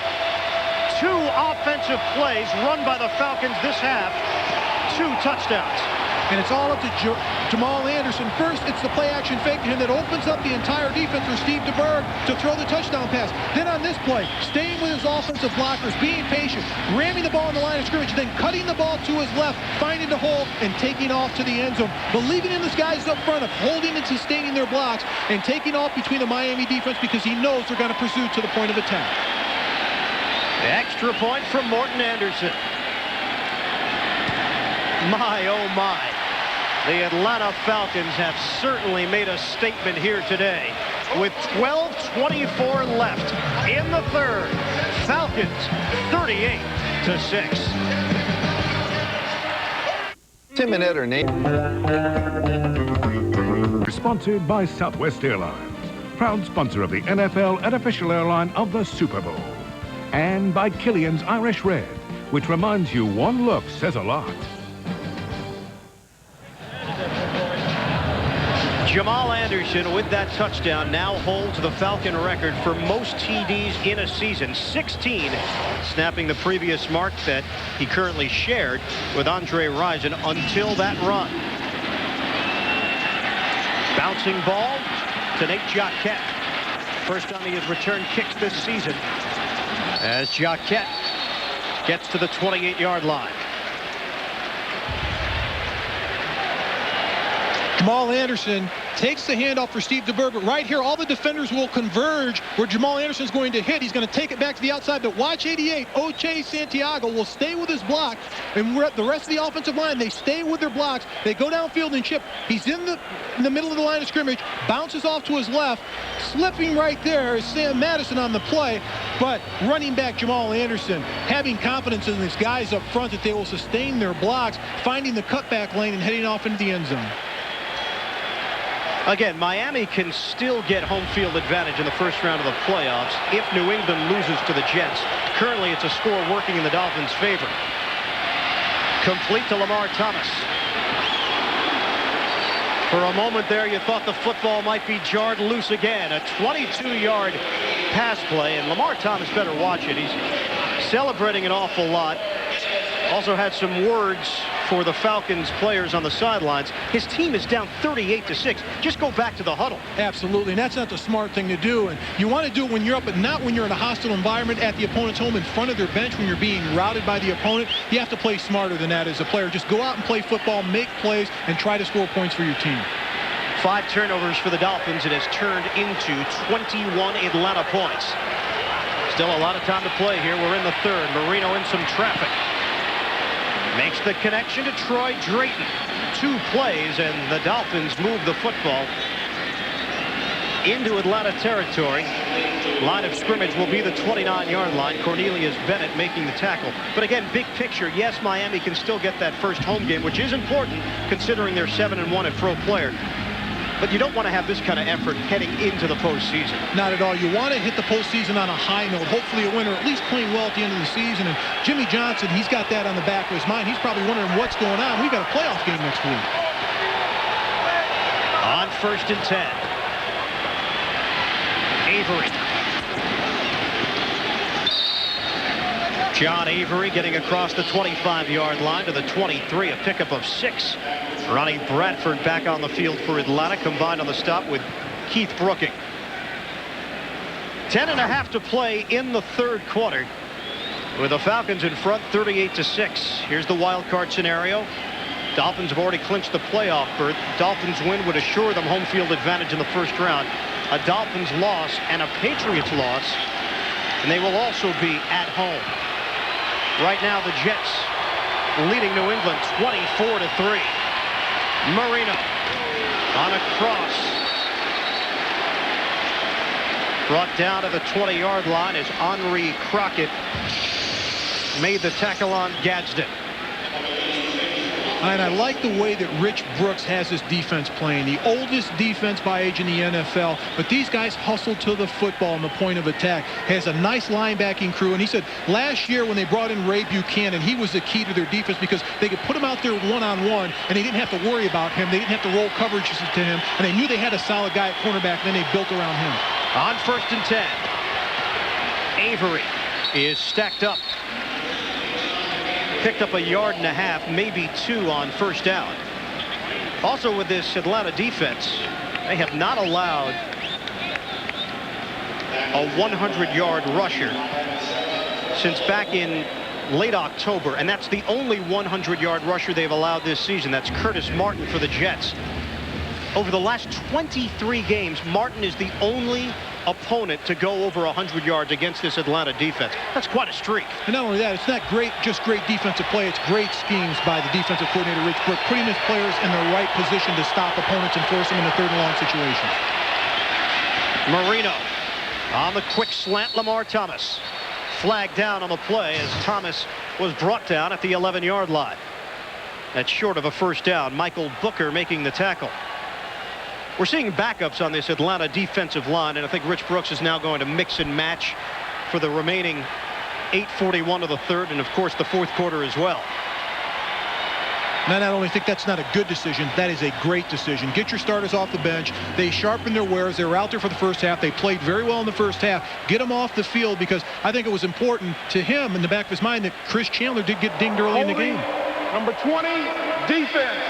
First down. Michael Booker called for a holding, the cornerback, and it gives Miami a first down. Lamar Thomas on the outside. Michael Booker, you have to get those hands off after the 5 yards, but it's a good fight when you're pressing wide receivers on the line of scrimmage as a cornerback. You want to try to jam them to disrupt the timing. And talking to some of the cornerbacks and the safety Eugene Robinson coming into the game, he said that's the first thing you want to do is disrupt Dan Marino's timing so he can't get rid of the ball on the 3rd and 5-step drops. Gadsden and McDuffie, the receivers. Marino, quick drop, quick throw, low throw as Gadsden was able to bring it in. And he's brought down inside the 2-yard line by Cornelius Bennett. And it's one part of the game I really like about Oronde Gadsden coming in for the Miami Dolphins. Very physical as a wide receiver, has great hands, but he'll run over opponents and get extra yardage. And here, he just takes the ball and forces the issue towards the goal line. Terrific concentration to go down low to get that football. Dan Marino now 7 of 7 in this half. You see Gadsden's numbers, 3 catches, 61 yards as he goes to the sideline. A tight formation for Miami. In the backfield, Pritchett and Avery. John Avery is brought down. Henri Crockett. He came firing in.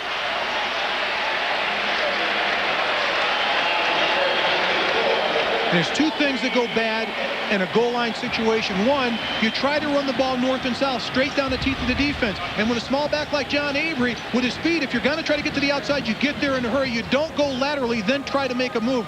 Once you stutter step, the defense can hone in on that back. The linebackers come firing through those gaps. And Henri Crockett does a great job of coming through the teeth of the offense, right up the gut, and making the tackle on John Avery. His brother, of course, Zach, plays for Jacksonville. On 2nd and goal, Avery trying to stutter step. He's not going anywhere.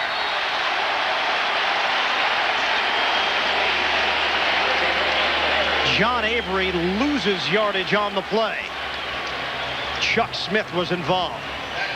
And there's a lesson for John Avery to learn in a short yardage and goal line situation. Don't take the ball laterally. Don't dance. Your offensive linemen are trying to get into a block and get movement and prevent penetration. But if you dance laterally, that gives the defense a chance because the field's condensed to make a play and stop you for short yardage or a loss on the play. Bernie Parmalee has checked in. This will be 3rd and goal coming up. Please reset the game clock to 6:44.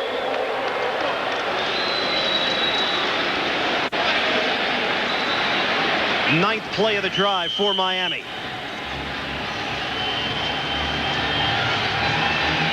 We are in the 3rd quarter. Dolphins down by a bunch. 4-receiver look.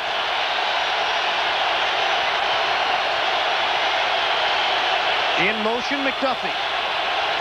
Marino sets, throws, too high. Flag comes down. He was looking for McDuffie.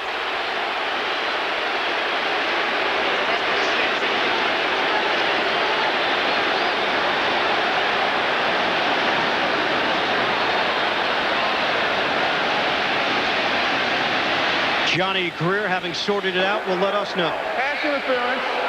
97, defense. First down. Cornelius Bennett heard his number called, just shook his head. He can't believe the call that was made by the officials. He's out there talking about it. And here at the end of the play, just before the play gets there, that's a good call by the officiating crew. He had his hands on the wide receiver. You can't do that. You have to wait till the ball is there. He just mistimed it, but that's a good call by the officials. So they'll set the football at the 5-yard line. with a 1st and goal. New set of downs for Miami to work with. Now I've got a question. They've got to get that big back in there. They've got to get Ronald Moore or Bernie Parlay in the game. They've got John Avery trying to run the ball in a short yardage goal line situation. They need to get a bigger, more powerful back in the backfield.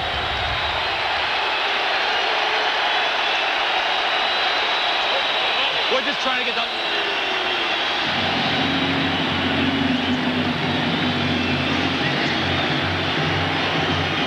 First and goal for the Miami Dolphins. Football now spotted at the 3. 38-6 Atlanta. A tune-up for both teams as they both head into the postseason. Falcons will have a first-round bye. Miami hoping to be at home next week. Marino, pump fake. Throws it out of bounds. McDuffie in the vicinity. Ray Buchanan right there with him. The red zone has been a problem for Miami today. And it's because of the defense of the Atlanta Falcons. And Ray Buchanan does a nice job outside one-on-one against O.J. McDuffie. And he's out in the flat. Dan Marino's got nobody but one receiver out on this pattern. That's O.J. McDuffie. The whole defense is looking at Ray Buchanan, but he's right there shadowing O.J. McDuffie, doing a nice job staying in front of him. In the red zone so far, Miami 1 of 3 today in scoring opportunities, 2 turnovers.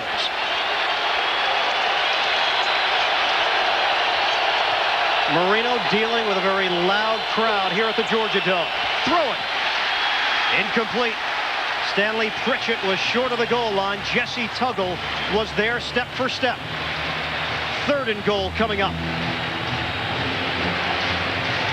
Dan Marino, which is probably one of the best quarterbacks of all time of reading defense, isn't giving his offense a chance to complete a pass. And this is why he's not looking off one receiver and going to the next one. He's keying on one receiver, and that gives the defense an advantage to watch Dan Marino's head and his eyes, because they're going to target and they're going to zone in on that one receiver he's going to.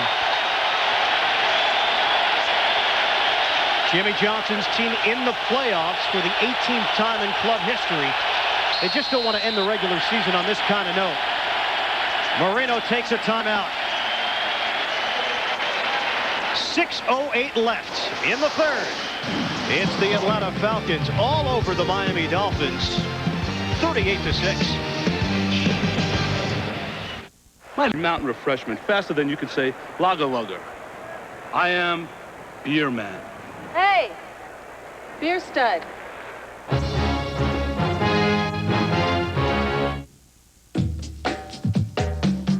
You see a business deal. At Sprint, we see data. Data that lays the groundwork, that allows people to collaborate. It's the sharing of information that helps build business. And with Sprint Ion, our integrated on-demand network, we'll soon be linked together with even greater ease, flexibility, and power. Because business runs on data, and data runs on Sprint. Over the years, many have tried to duplicate the success of 60 Minutes. But if you want something done right, you have to do it yourself.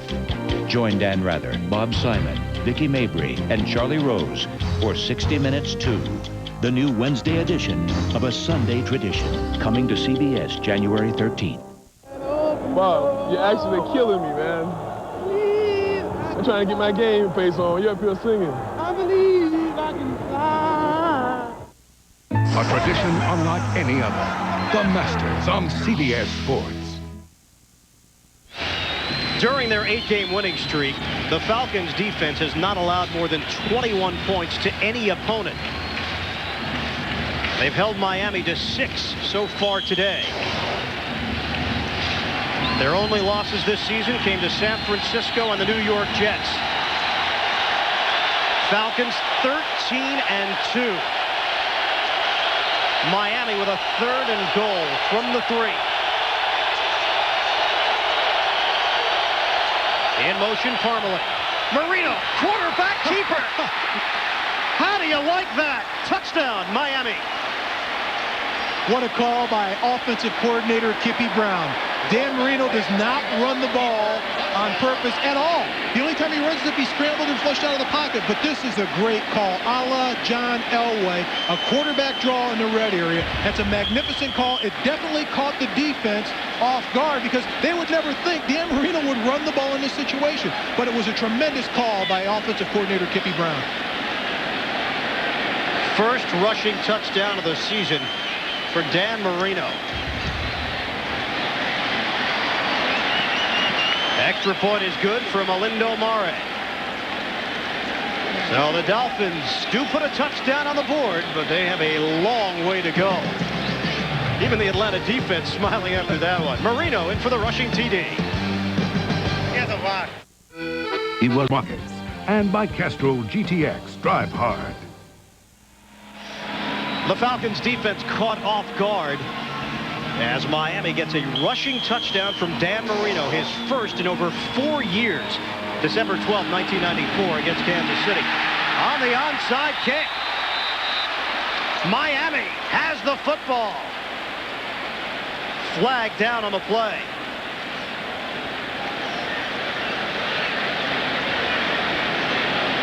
Falcons, of course, claiming it's against the Miami special teams unit. But I like the call, the way that the kickers now can dink the ball right on the turf, and it goes up about 25 feet in the air, go down and knock the defenders of the receiving team down for the Atlanta Falcons and clear out the path for your guy coming down and receiving the ball. That's an excellent job of special teams play, and a great call by Jimmy Johnson and Mike Westhoff, the special teams coach of the Miami Dolphins. Maybe they got Dwight Hollier. On the play, the ball hit the ground first.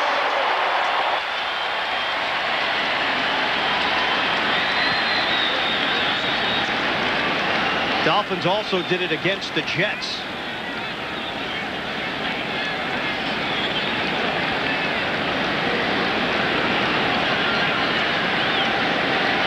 So Miami trailing 38-13. Ball hit the ground. No flag on the play. It's been picked up. Visit the NFL online. Get ready for the wild card games with playoff previews and video clips from historical postseason matchups at NFL.com or America Online at keyword Team NFL. Lindo Mare giving his Dolphins team the football back on a 1st and 10 from the 43. Marino popped up in the air, nearly picked off. William White had an opportunity for the INT. Ray Buchanan involved in the coverage with McDuffie. That's a nice job of coverage by Ray Buchanan. When we talked with him yesterday, he told us that I'm going to shadow their best receiver, O.J. McDuffie. And he's got the quickest feet in the NFL. If you listen to Eugene Robinson, he says he doesn't get beat by anybody. He's had an outstanding year, deserves to go to the Pro Bowl, and he is. But no one can beat him, and he always stays with his man, and he takes out the best receiver every week. 7 interceptions this season. Had some years in Indianapolis where he could have gone to the Pro Bowl, but never got the nod. Miami keeping it on the ground. Sean Swada making the tackle on John Avery as he moved the football to the 45-yard line. Pickup of a couple. 3rd and 8 coming up for the Dolphins. And the clock continues to roll. 5.5 left in the 3rd. Dolphins had an impressive drive on their last possession, but it was the kind of drive that if you're leading the football game by a 38-6 count, you're proud of. If you're trailing 38-6, it took up too much time, more than 6 minutes. But they need to score in a hurry and score in bunches, and if you're eating up the clock the way they did on the last drive, it hurts them more than helps them. Out of the shotgun, Marino. That's 1st down yardage. Dan Marino again making the connection to Oronde Gadsden. New set of downs for Miami. Time for an NFL Today report. Jim Nantz in New York.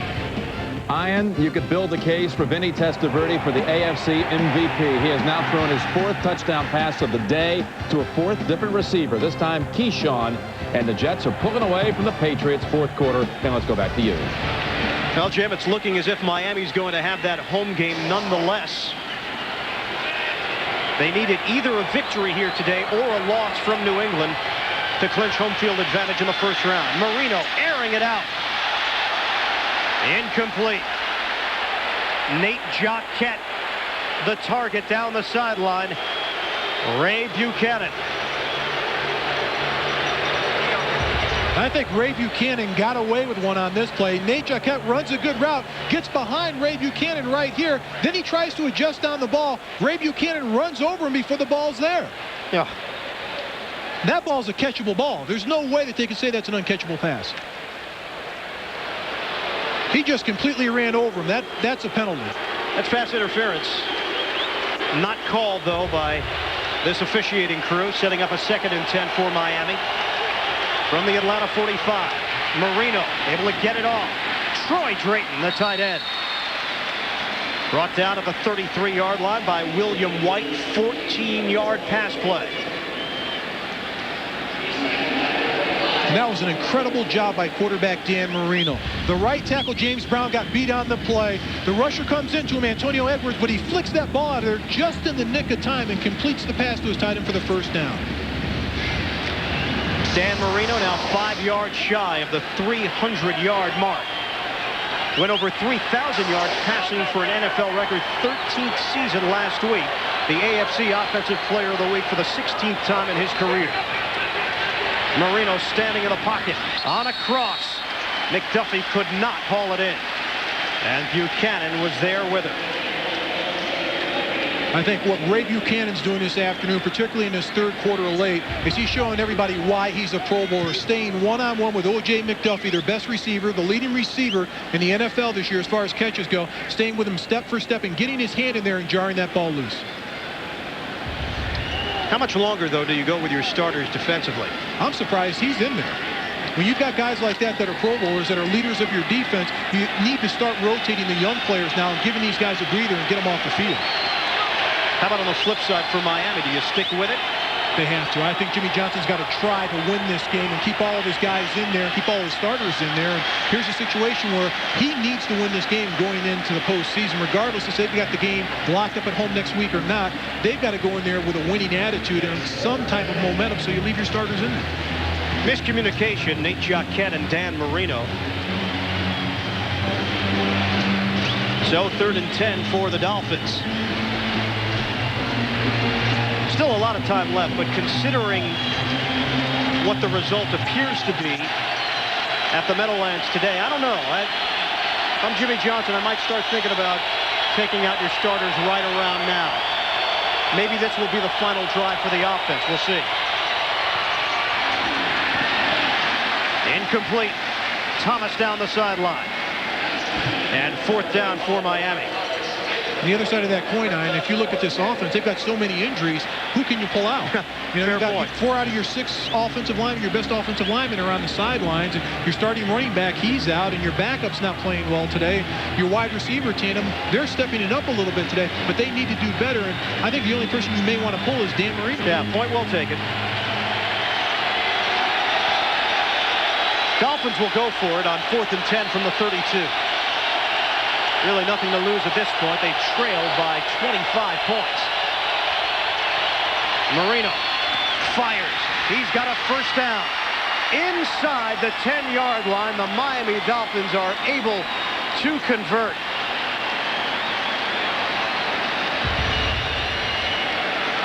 What a nice route by Rondé Gadsden on the outside. He just floats to the outside plants and crosses across the field. Dan Marino sees him. He's patient. He steps up in the pocket, gets great protection by the guys up front. But Rondé Gadsden just floats out to the outside plants and comes across the field, finds an opening, and Dan Marino finds him for the first down. 6 catches, 107 yards for Gadsden.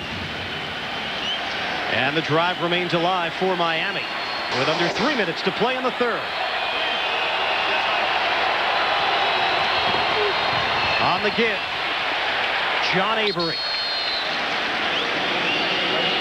William White was there to greet him. And Avery has had numerous problems inside the red zone.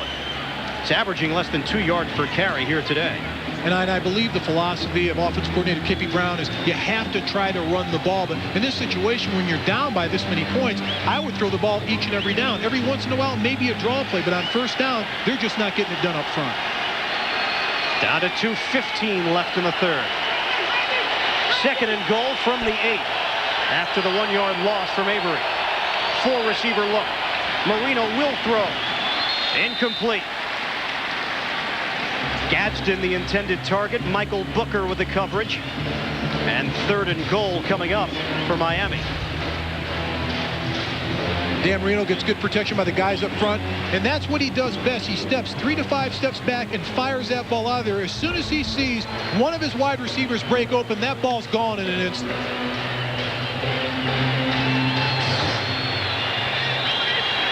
12th play of the drive coming up. This drive made possible after the Olindo Mare onside kick that worked to perfection. 3rd and goal. Marino. Incomplete. Drayton was in the vicinity, as was Gadsden.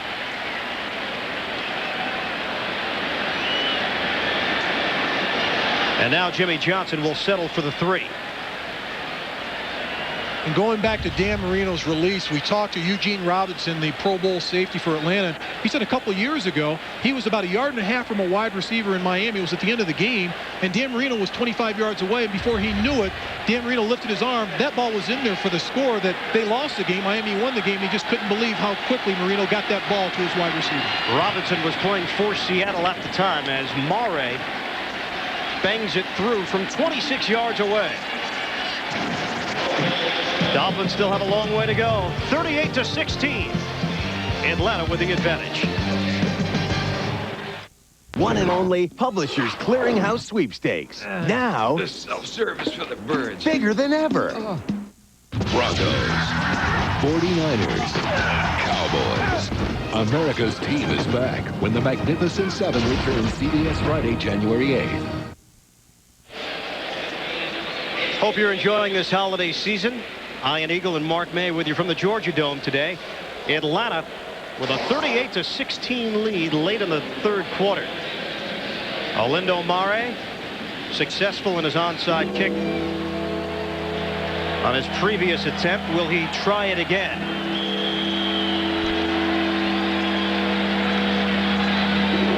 He will not. Line drive. Tim Dwight. And Dwight is stacked up at the 31. 24-yard return for the rookie. Well, it's true, Monday Night Football is coming to a close, but you can still find all the excitement without the halftime right here on CBS. It's the best comedy lineup on TV. Cosby, King of Queens, Everybody Loves Raymond, and Becker. Monday on CBS.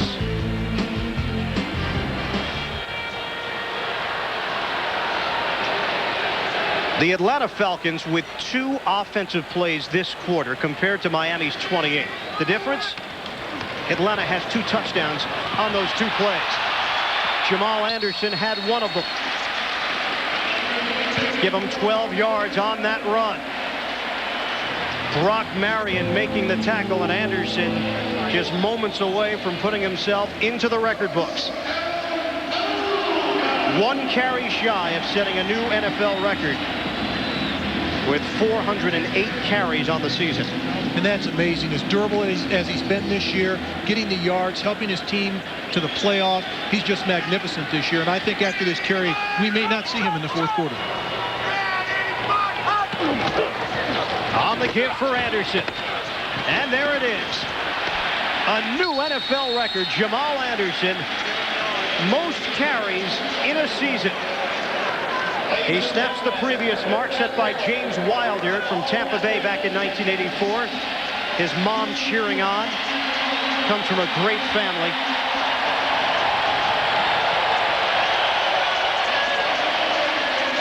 Anderson, the 4th of 8 children. His father was head of security for the likes of Muhammad Ali and Richard Pryor, Diana Ross, Donna Summer. Used to watch Jim Brown tapes as a 6- and 7-year-old, trying to just pick up any kind of nuances he could find. Flag comes down on 2nd and 1. Ball start, number 74 offense prior to the snap. Still 2nd down.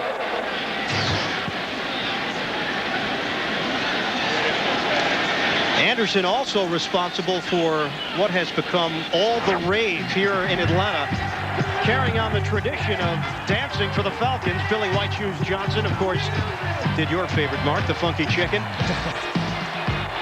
Neon Dion had that little shake move that he used for years. And the Dirty Bird, O.J. Santiago. Jamal Anderson perfecting it. I'm waiting to see you do it. I can dance. No. I can dance like I've seen your moves. Very shaky.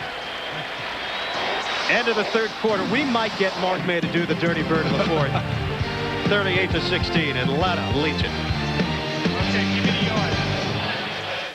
From Iron Eagle, Mark May, our entire CBS crew, with Atlanta in front. 38-16, long day for Dan Marino and company. They came in talking about keeping momentum going following that impressive win over the Denver Broncos on Monday night.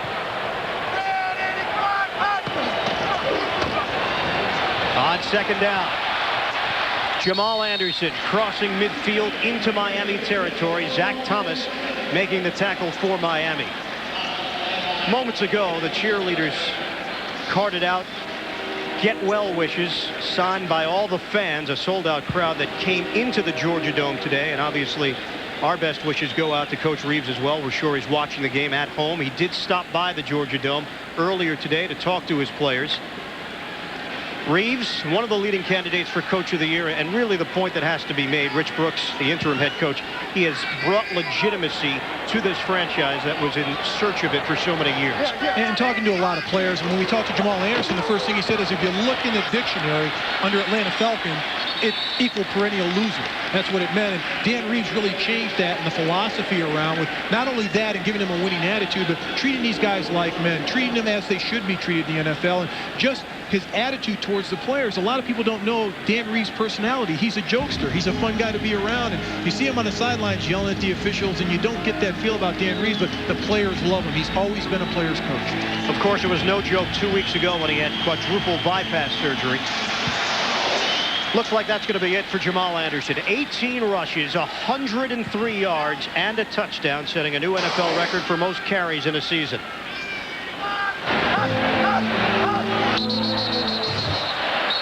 Replaced in the lineup by Ken Oxendine, the rookie out of Virginia Tech, as flags come down and a fight breaks out. So unnecessary here in the fourth quarter. A couple of teams headed to the playoffs. Unnecessary and unfortunate as well. And a lot of that's frustration by the Dolphins. They hadn't been in this position the entire season where they're almost humiliated, particularly this defense. And it's a young, aggressive defense. And jumping off sides, I've been in that situation in games like this, being behind. The offensive line, you can't move. You have to sit there. You have to absorb the punishment of the defense across from you. And a lot of times, those defenders will not lighten up, and they'll take a free shot at an offensive lineman, as we just saw in the last play. Sam Madison involved.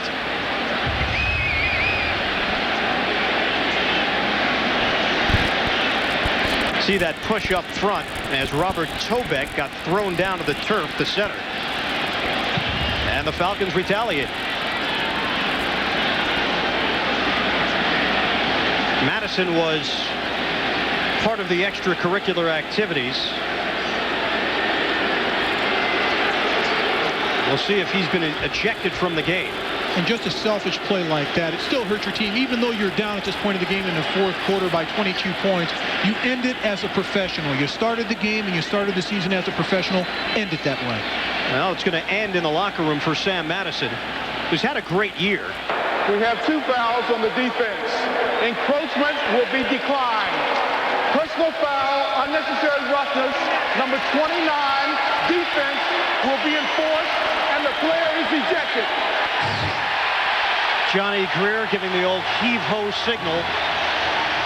Madison, who went to college with Ray Buchanan at Louisville, the Pro Bowl corner for the Atlanta Falcons, and really looked up to Buchanan. We spoke with Ray about Madison. He was so proud of the season he's had for the Miami Dolphins. Told him, don't worry about not getting that Pro Bowl berth. That will come in time. I went through the same thing with the Indianapolis Colts. And for Madison, it has to be a learning process. This is second year, but he's got to know better than that. And sometimes as a player, you need to establish yourself, not only 1 year, but 2 or 3 years, so the players recognize you as a Pro Bowler. And I think Ray Buchanan was trying to explain that to Sam Madison. Sometimes you have a great year, you have to back it up the next year, then you'll get those Pro Bowl votes. So the Falcons will have the football placed at the 27-yard line. Clock is stopped with 13:29 to play in the fourth. Chris Chandler left this game in the first quarter, replaced by Steve DeBerg. Another look at it. Madison coming from your right side, and right at the end of the play, he just spears Kelvin Collins, the left guard, in the back. And Kelvin Collins is upset. He wants to find out who did it. He got hit in the back. He doesn't know who did it. Well, Collins probably could have accepted it if it was a defensive lineman, but I don't know if he wanted to get knocked down to the turf by a cornerback.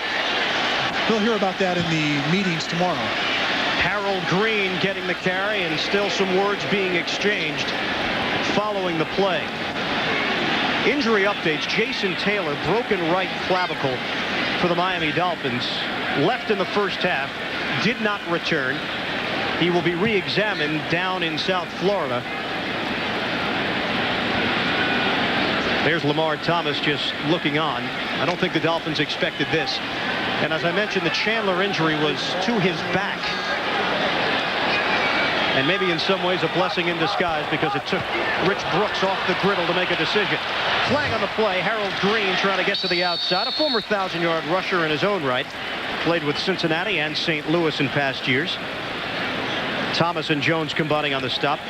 Chandler appears to be okay. Another penalty against this Miami defense. But there were some rather shaky moments early on. Offside, 52, defense. Still second down. Dolphins, keep in mind, do not play a playoff game until 2 weeks from now. Time right now for an NFL Today report. We go to New York and Jim Nantz. All right, thank you, Ian. Billy Joe Tolliver has brought the Saints back. They were down 28-0, now 31-21, but it's old Johnson & Johnson time. Rob Talani for the touchdown gets the Bills back ahead by 17. Let's go back now to Ian and Mark. Jim approaching the 12-minute mark of the fourth quarter. 38-16, Falcons in front. To the flat, Ryan Kozlowski. Zach Thomas forcing him out of bounds. Kozlowski, a holdover from Dan Reeves' days with the New York Giants, and that's common in the NFL. You'll see a coach move from one job to another and take some players with him.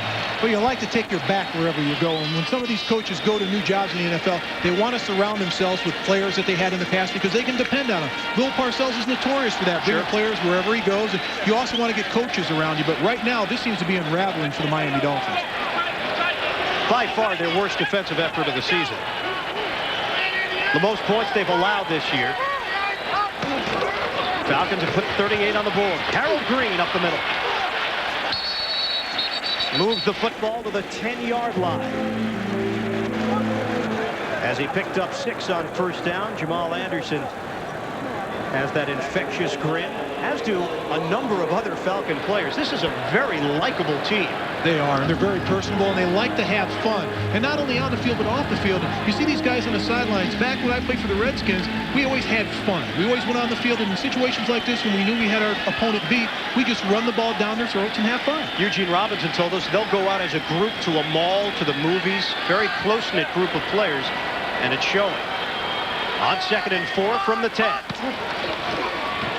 DeBerg on the give for Green. Lost the football. Falcons able to recover, though, at the 8-yard line.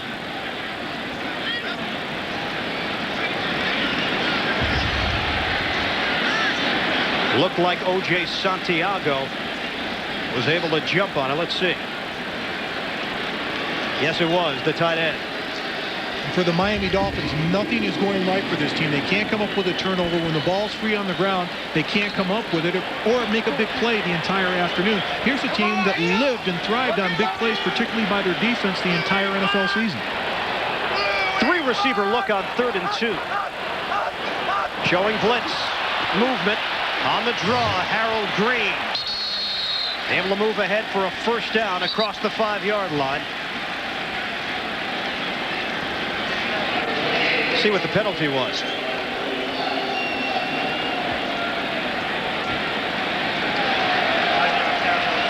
Against Miami, so Atlanta will have the first down.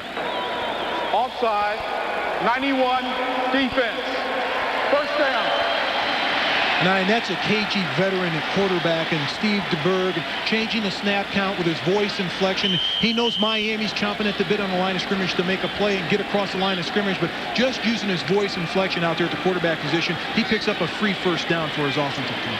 Another injury update. O.J. McDuffie, knee irritation. He will not return for the final 9+ minutes. First and goal.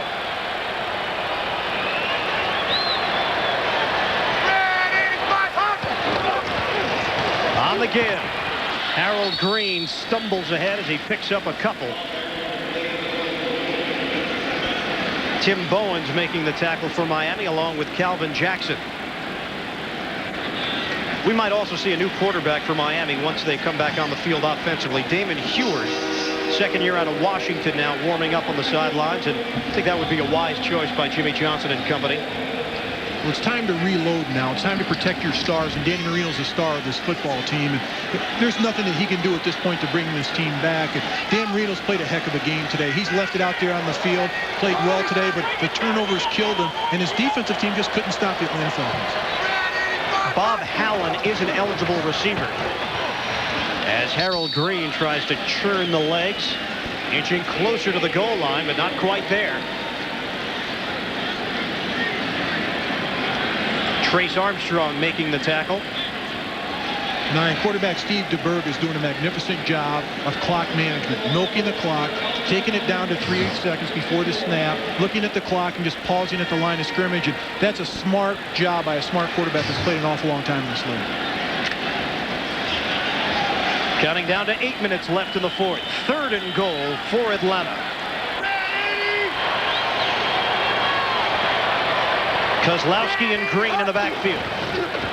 On the give. And Harold Green will not get there. Brock Marion involved in the hit. And Morton Anderson will come onto the field to attempt a short field goal. And Zach Thomas will never give up. He'll be in there until the final whistle blows and still give 100% and never leaves the field to play. Stays in there on nickel situations. He's on the kickoff coverage team. He puts his heart on the field every time he steps out there. Thomas, a restricted free agent at the end of the season. Dolphins have gotten him at a bargain basement price because he was a 4th-round pick a few years ago. 19-yard field goal for Morton Anderson. Can you believe it? The kicking game has not been there today. It hit the post. And that's uncharacteristic. Doesn't really matter. Atlanta in control.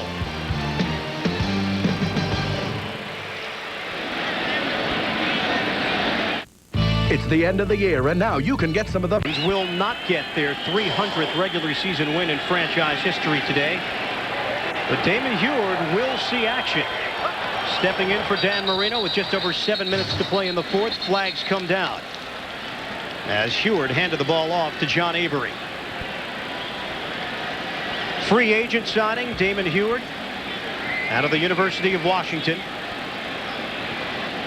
A native of Yakima, Washington.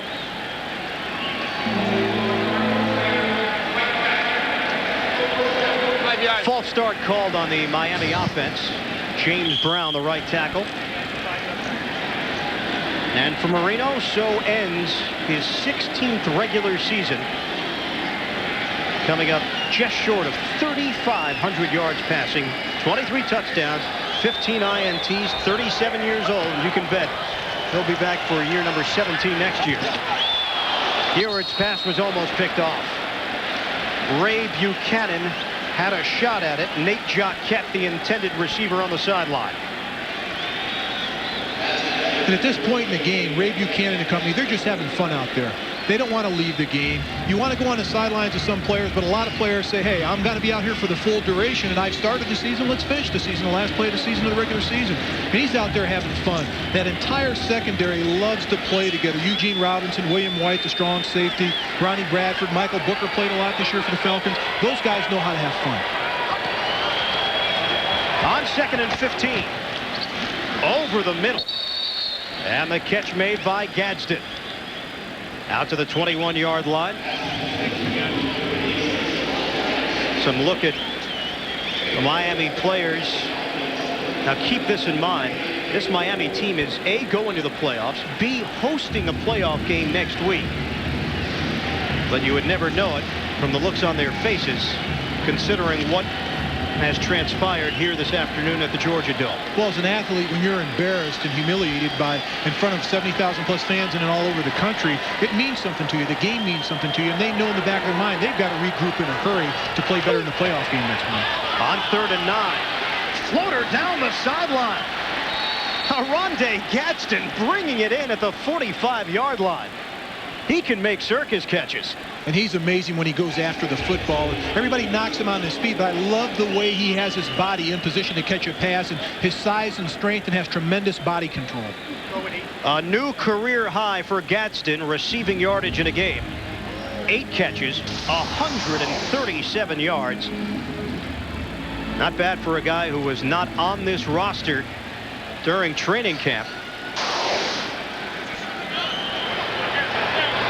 The injury to Yatil Green, second straight year that Green went down with the injury, opened up a spot in the Miami wide receiving corps, and Gadsden has taken advantage of it. Heward tried to air it out for Todd Dotson, who is a receiver / quarterback for this Miami team, who's actually a QB at Iowa State. But it was incomplete with 5:40 to play in the fourth. Right now, let's take a look at the CBS Sportsline question of the week. Who would you pick as the top coach in the league this season? Dennis Green, Bill Parcells, Dan Reeves, or Mike Shanahan? Log on to vote at cbs.sportsline.com or on America Online at keyword CBS Sportsline. No, and I think that's a heck of an argument of who's going to be coach of the year this year. All those guys are deserving. They've all had great seasons this year. I think Bill Parcells really turned the team around, and Dan Reeves has done an outstanding job also. I think it may come down to those two. Heward throwing. He's got Troy Drayton. Inside the 40-yard line, William White making the tackle from behind after the 18-yard hookup. So Damon Heward seeing extended playing time for the first time this season. And we've mentioned it on previous broadcasts. Pretty amazing in the year of the backup quarterback in the NFL that Dan Marino would just get through unscathed and basically take every snap for this team. And it isn't a compliment to Dan Marino on what he's done throughout his career, but staying healthy through this entire season and playing every snap. And that's one thing about Dan Marino. When he takes the football field, he takes it as a professional, and throughout his entire career, he hasn't missed a lot of games. He's had a few injuries that's kept him out. On the quarterback. Still first down. Damon Heward called for the false start.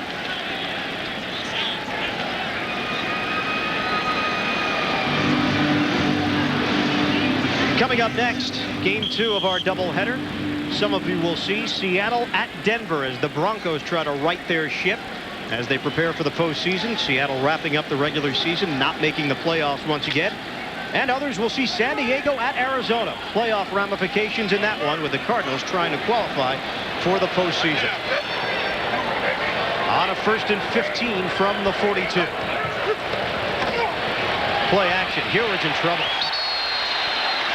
Drop back at the 48-yard line. Henri Crockett.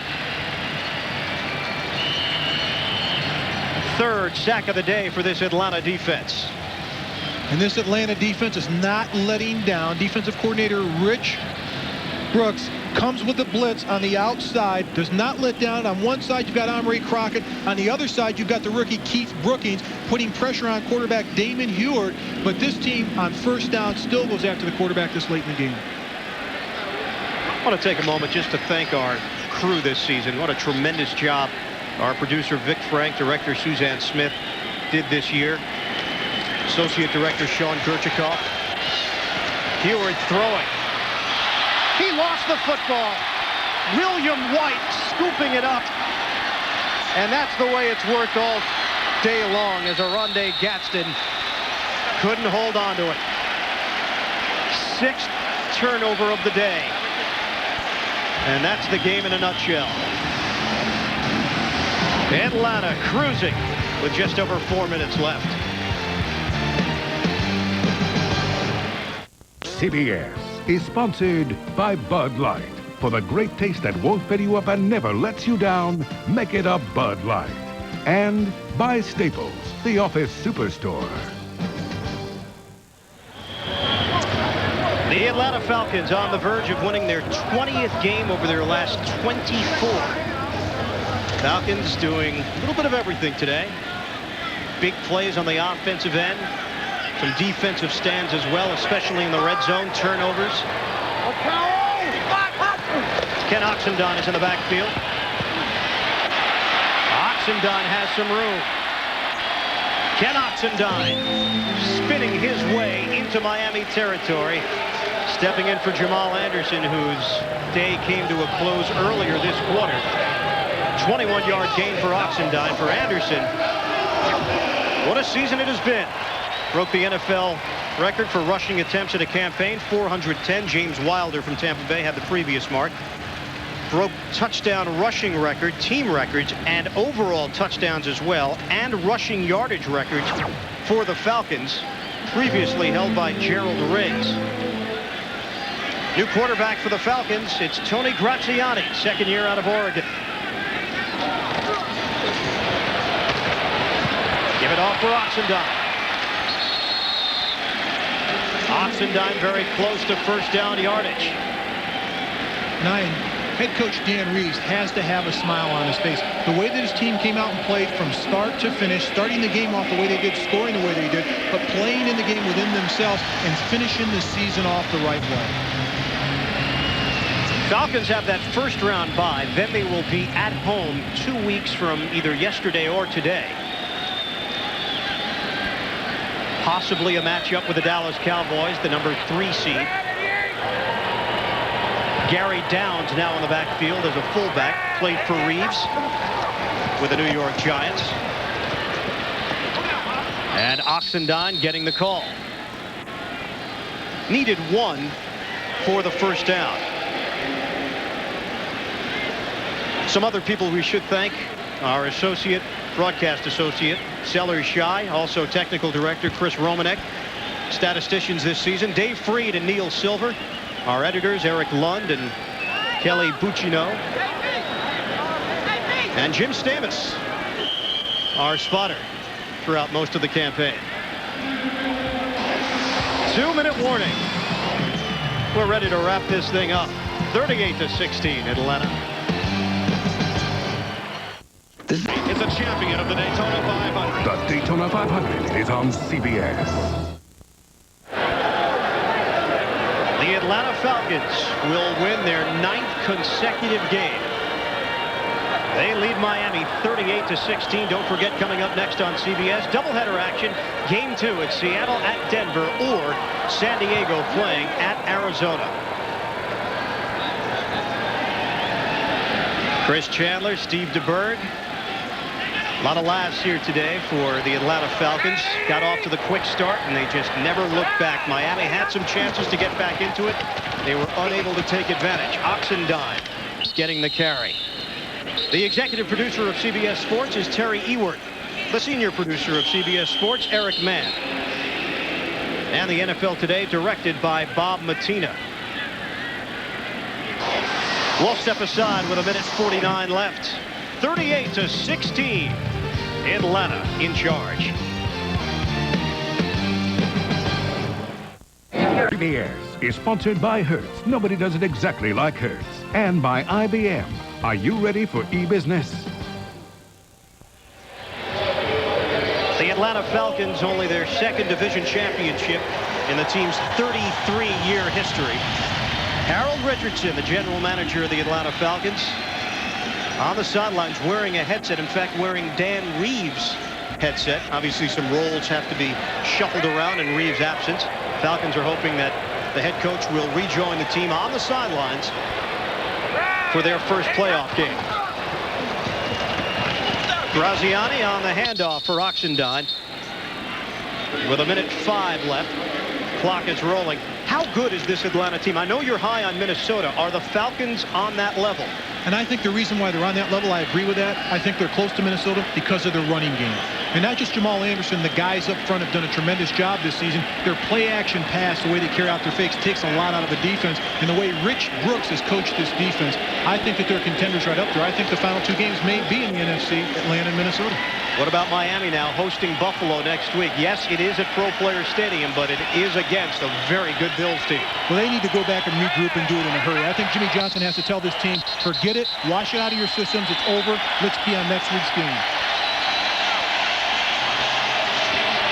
Time trickling away with 23 seconds left in the 4th quarter.